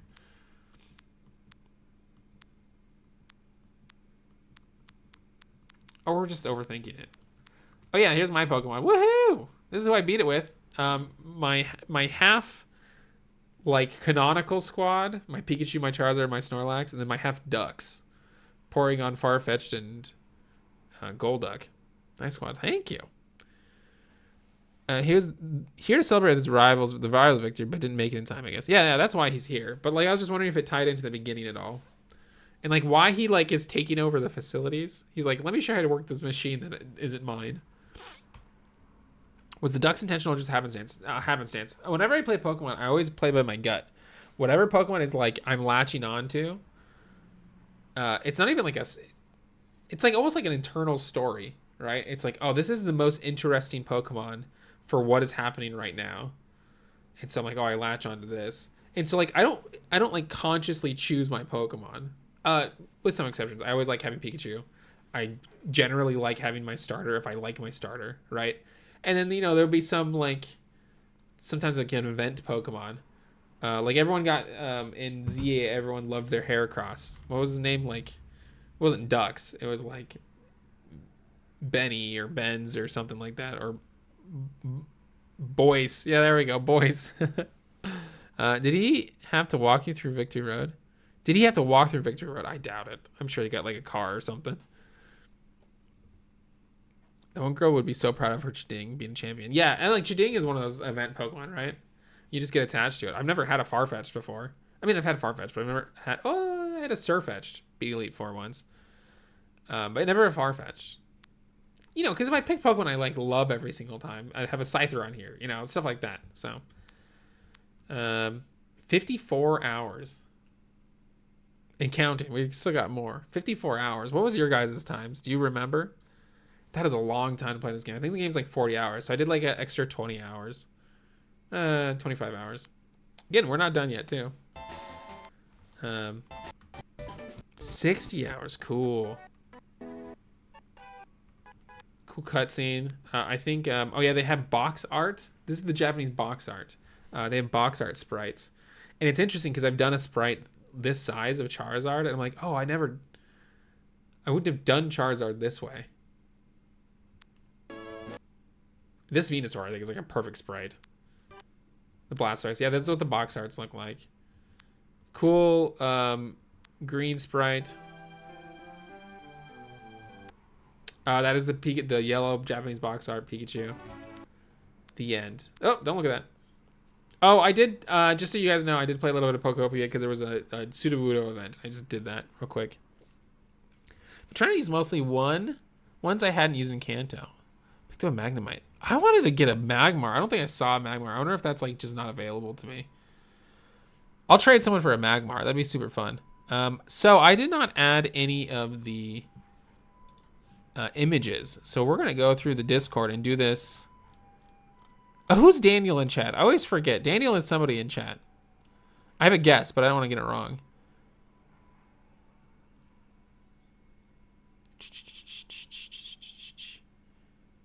Kaze said he discovered that if your Pokemon party Pokemon are asleep, you can use the Poke Flute. I did end up using that in the Elite Four as well with Agatha.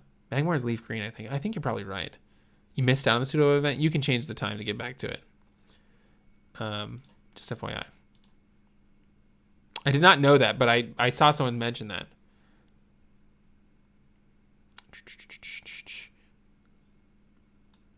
Errol, here, let's get some images going up on here. Save image.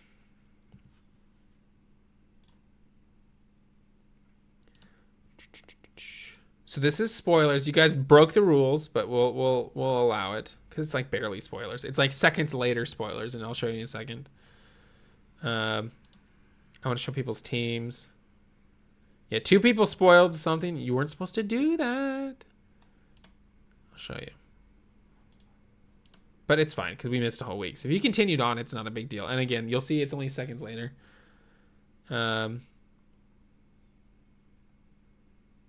People making fun of me for taking so long to beat the Elite Four. I see how it is. Ryan Geever was having an issue with Jinx. I think a lot of us were. I ended up just being like, I have such issues with Jinx that I'm just going to kill Jinx in one hit. I'm just going to bring out a Pokemon specifically for Jinx. So it just doesn't have a chance to start being annoying. Oh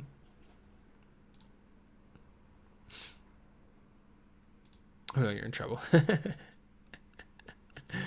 Daniel in chat, or in the Discord, was saying this must be cheating, but does anyone know where Moltres is? So they hadn't done the one island thing. I thought it was in Victory Road, but I couldn't find it there. Did it change its location? And I think that goes back to, again, what I was talking about. I think the beginning of Sevii Islands is almost like the rest of Cinnabar Island without touching Cinnabar Island. And then again, I think it's also like, see, because they did just come out with that video, the Did You Know Gaming video, where they're like, oh, we tried to make this game easier, more casual friendly. And I think it's like kind of like the adjusting the Triforce missions and the Triforce Hunt and Wind Waker, right? When they came out with the HD one, they like truncated it, right? I think that's what the first bit of the Sevii Islands is for, is to like truncate the experience of having to like grind for 10 levels with Pokemon that are all way underneath you, right? And so I think that's what the beginning is for. And that's why Moltres, like, they didn't touch the rest of the game. But I think that's why Moltres is like one of the few things that changed. I'm saving images still. Hold on. Oh, and let me forget. I have to go look at the YouTube comments. I forgot to do that last week. Someone mentioned that. I'm like, what about the YouTube comments? I'm like, oh yeah, I'm grateful for them. I forgot to read them. Can't help but wonder if your rival's Pokemon's jumped up so many levels between champion fight and the previous fight. which was a pretty short amount of time. See, that's the thing. I don't think it used to be. Did you have that many rare candies? I don't think it used to be. I think the implication is after Cinnabar Island is you go explore the area. Also, he did say he was going to go like ham on training his Pokemon.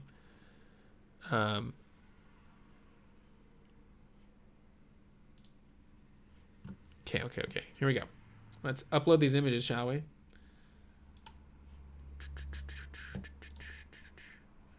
Browse. Not too many. So this is Errol's first image. Too many images this time. And I think it's because really there wasn't a ton of content in the game. And the only reason I had so much One Island stuff is because I didn't do it the week before.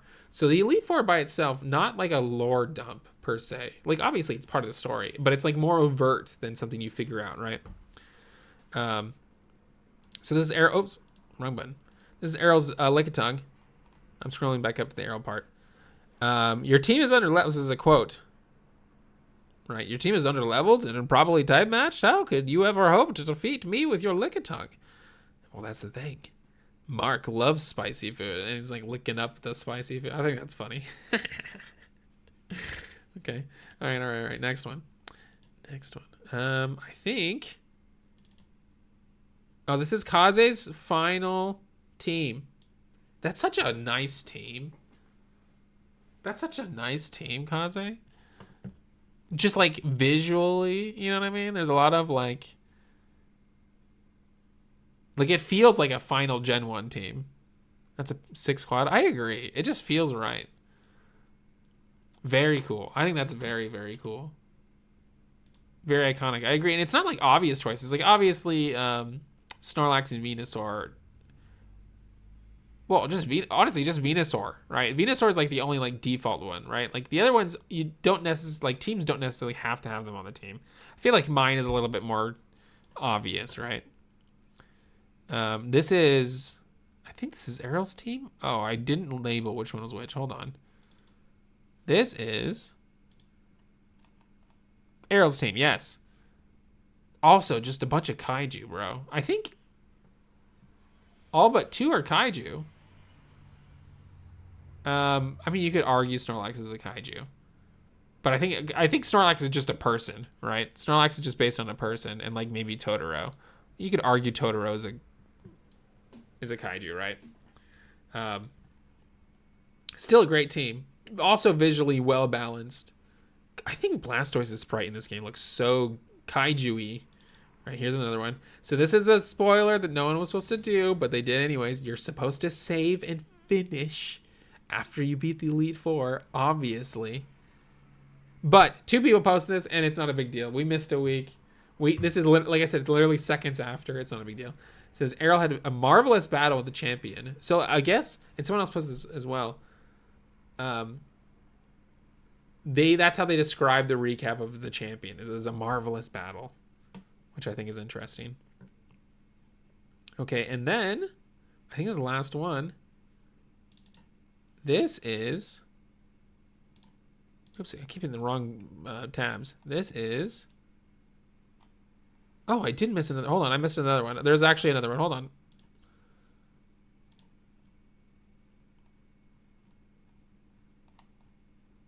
This is Daniel's final team. Heck yeah. Primeape? Is that what it's called? Well, I don't know why. It just stopped making sense to me. Primeape's such a fun pick, and Clefairy's a fun pick. And Gloom. I didn't realize you didn't evolve your Gloom. Yeah, Gloom is such a fun pick, too. What a fun team. Cool. Yeah. Unless someone got one somehow. Did someone get one somehow? Mine at the moment, Blaine Fight, is Blastoise, Dragonair, Magneton, Growlithe, Alakazam, Fearow. Might swap it, though. That's fun. Fearow's I don't think I've ever seen anyone finish the game with Fearow. That's so fun. Didn't Fearow used to be like region? Well, don't answer that. Don't answer that. Fun pick. Fun team. We got one more. Oh, big picture. Chotamate. Okay, whose is this? This is an off-screen photo.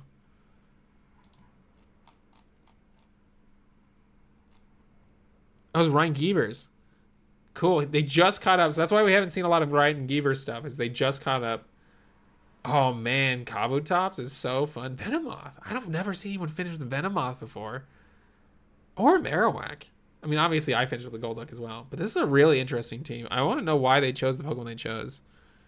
For having a limited roster, all of our teams are like, with the exception of the starter, are very different.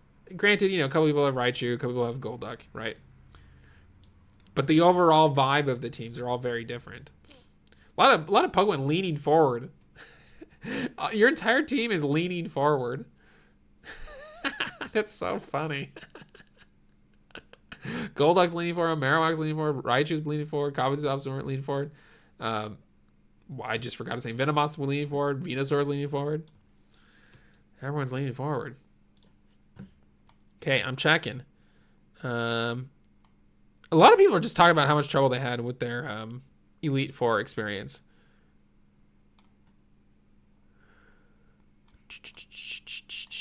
People making fun of me, of course. I love how right on New King ended up being in the middle of the lineup. True Kaiju. I was talking about Errol's team. Heck yeah. Yeah, I think that's it. There are no bug or fighting type Pokemon in the Monster A group. Bug I can understand. Fighting a little surprised. Yeah, it is surprising fighting's not in there. Maybe it like overlaps kind of conceptually. But that's it, chat. The end.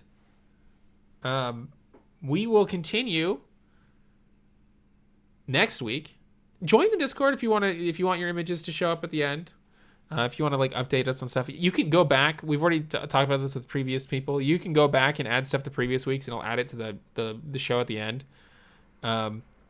We have one more week. The goal is, if you weren't here at the beginning, the goal is Mewtwo, because we found out that the script of this game closely follows Red and Green.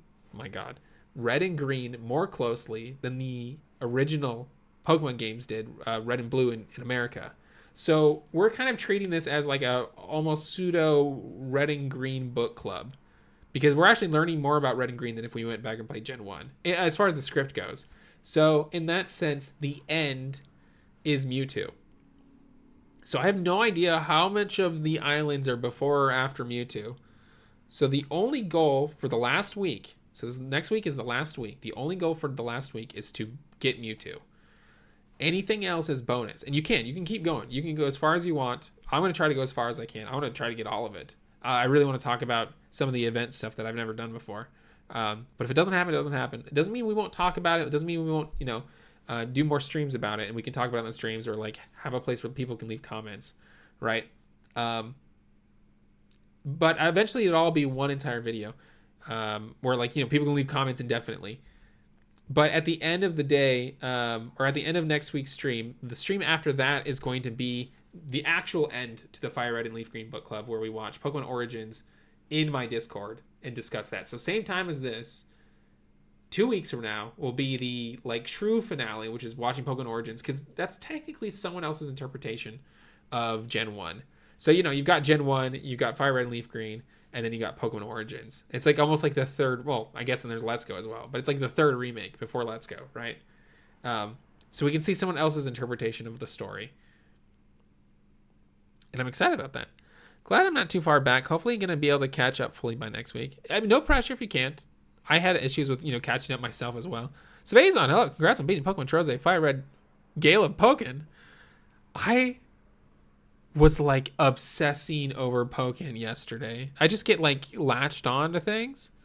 First of all, I love Pokken. I competed competitively in Pokken and beat the top player at one point during like an online tournament. And I think there's a clip of it. I'm literally like, I smacked the table. I was so excited. The reason I was obsessing over it is I could not figure out Mega Scissor's final attack. Yeah, I knew it looked familiar, but I couldn't figure it out. And I technically still haven't completely figured it out. For like no lore reason whatsoever, Mega Scissor's wings turn into butterfly wings, in Pokken specifically. So like it's like right, and then it's like wow, and it's like angelic, and then it turns into like butterfly wings, and it like shoots into the sky, which I don't think Mega Scizor can fly. I think the wings are for hovering and like heat regulation or something like that, right? like shoots in the sky, and then like does like a dive bomb with like giant wings. And the giant wings are a reference to. I was like, I even like mentioned, I was like, is it like a Gundam reference? Is it like a Kamen Rider reference? Turns out it's a Gundam reference. It's from Turn A, and it like the Gundam like gets giant butterfly wings, like giant energy butterfly wings. And like I don't think they're like literally butterfly wings. They're just like energy butterfly wings, which is what Scizor does, and like the same pose and everything, right? But then the dive bomb has like a corkscrew aspect to it. I'm like, is it like Gurren Lagann or something, or like a Kamen Rider move I'm not familiar with? So that's the mystery's still there. Pokken 2 win. I would love Pokken 2. 2 weeks until Origins? Yes. YouTube comments. Oh, thank you. Yes, thank you. Okay, YouTube comments. Yeah, we got YouTube comments. All right, I keep forgetting the YouTube comments. This is the second week in a row I've forgotten YouTube comments. I had several Toku heroes I was thinking of that's similar to design-wise. Please let me know. Talk lore library. Yeah, I love this game. This game was so fun. All right, we're going to go back to week 2, just in case.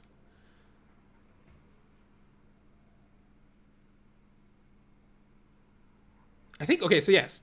Yikes McGee says, I think one developing theme while playing this game is the science and magic aspects, where science is represented by technology and technological aspects, magic is represented by Pokemon.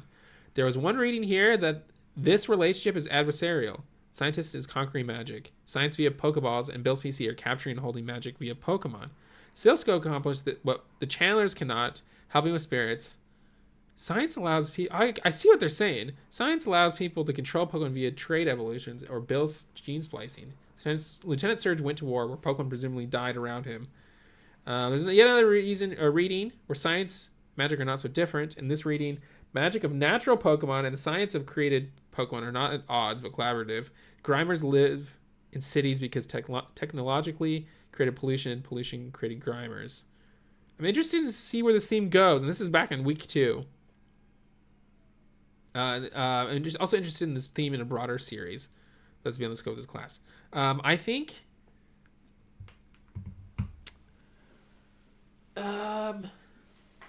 we get to spoiler territory, like stuff I've researched for the lore library, which is a good sell for, like, you should just join the lore library, which is my Patreon.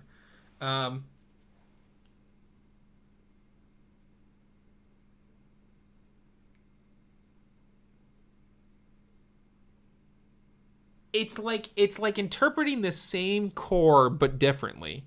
So this comment I don't think is incorrect, but I don't think it's right either. But it's also like not right. Pokemon at its core is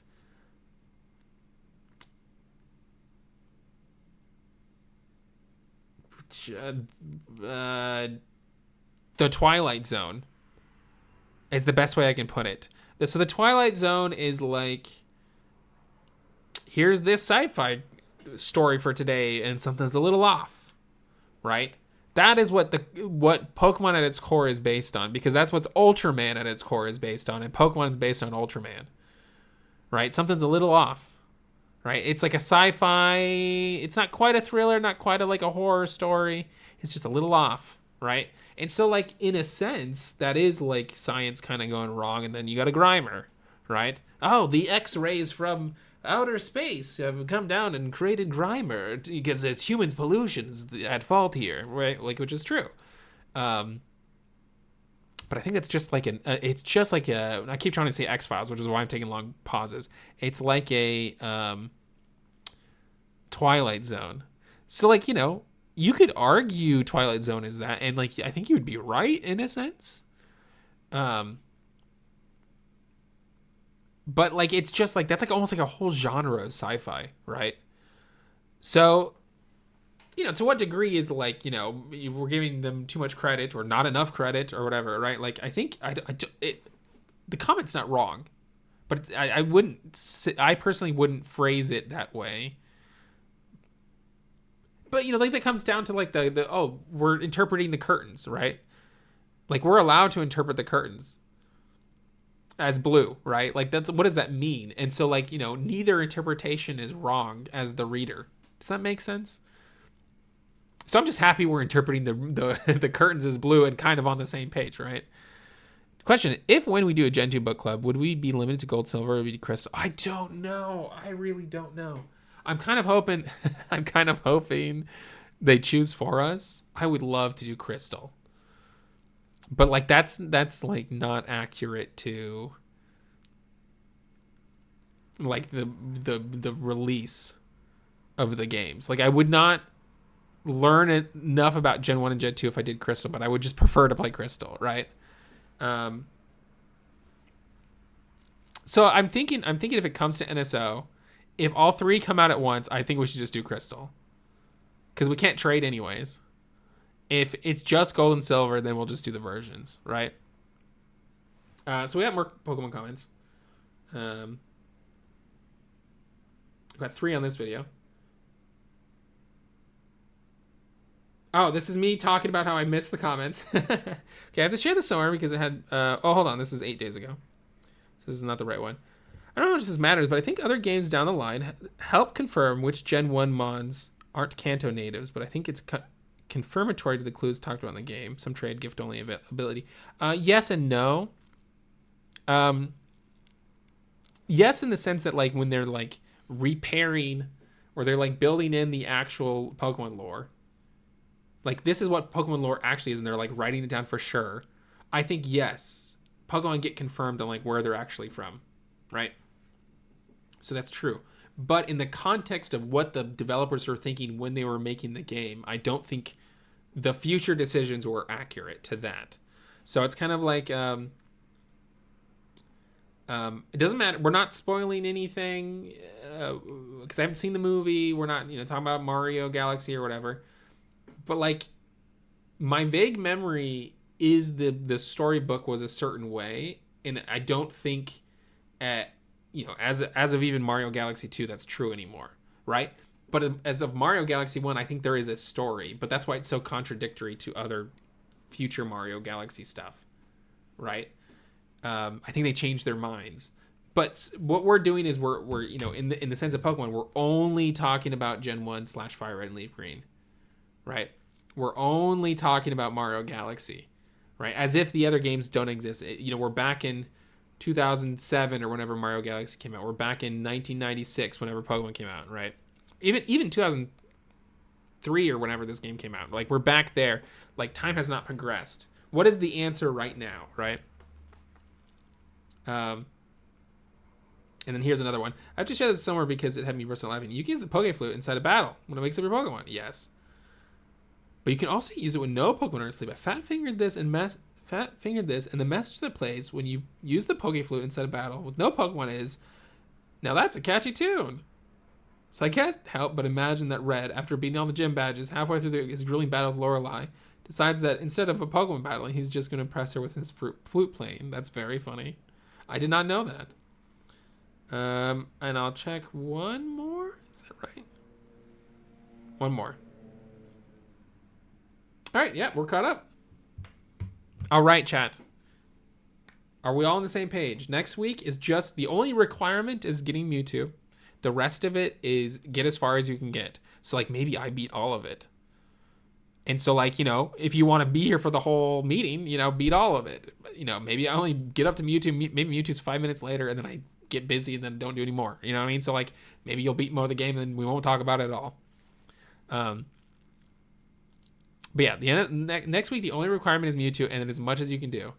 The week after that, because I have no idea what the pacing's like for the rest of the game. I can't, like, do an educated guess. I can't be like, 2 more islands. I guess I could, but this would go on forever, right? So next week, Mewtwo, and as far as you can. And then the week after that is back to the lore library. Back to the actual Discord. So, like, you won't see me at all. Like, maybe if I have a lot to talk about, I'll be like, I want to pop onto the, the Twitch channel for 5 minutes. Be like, okay, I really want to talk about the event Pokemon. And then I'll be like, okay, meet me back at the Patreon, and maybe we'll go back to the Patreon there. The lore library, that's very funny. I don't know why that never crossed my mind. But yeah, the week after will be Pokemon Origins. We'll discuss that. And then I think I'll make a big video out of it, just so it's like in one place. I don't think it'll get like a ton of views or anything.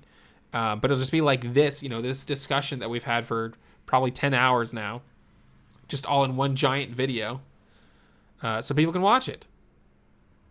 And it'd be good background noise.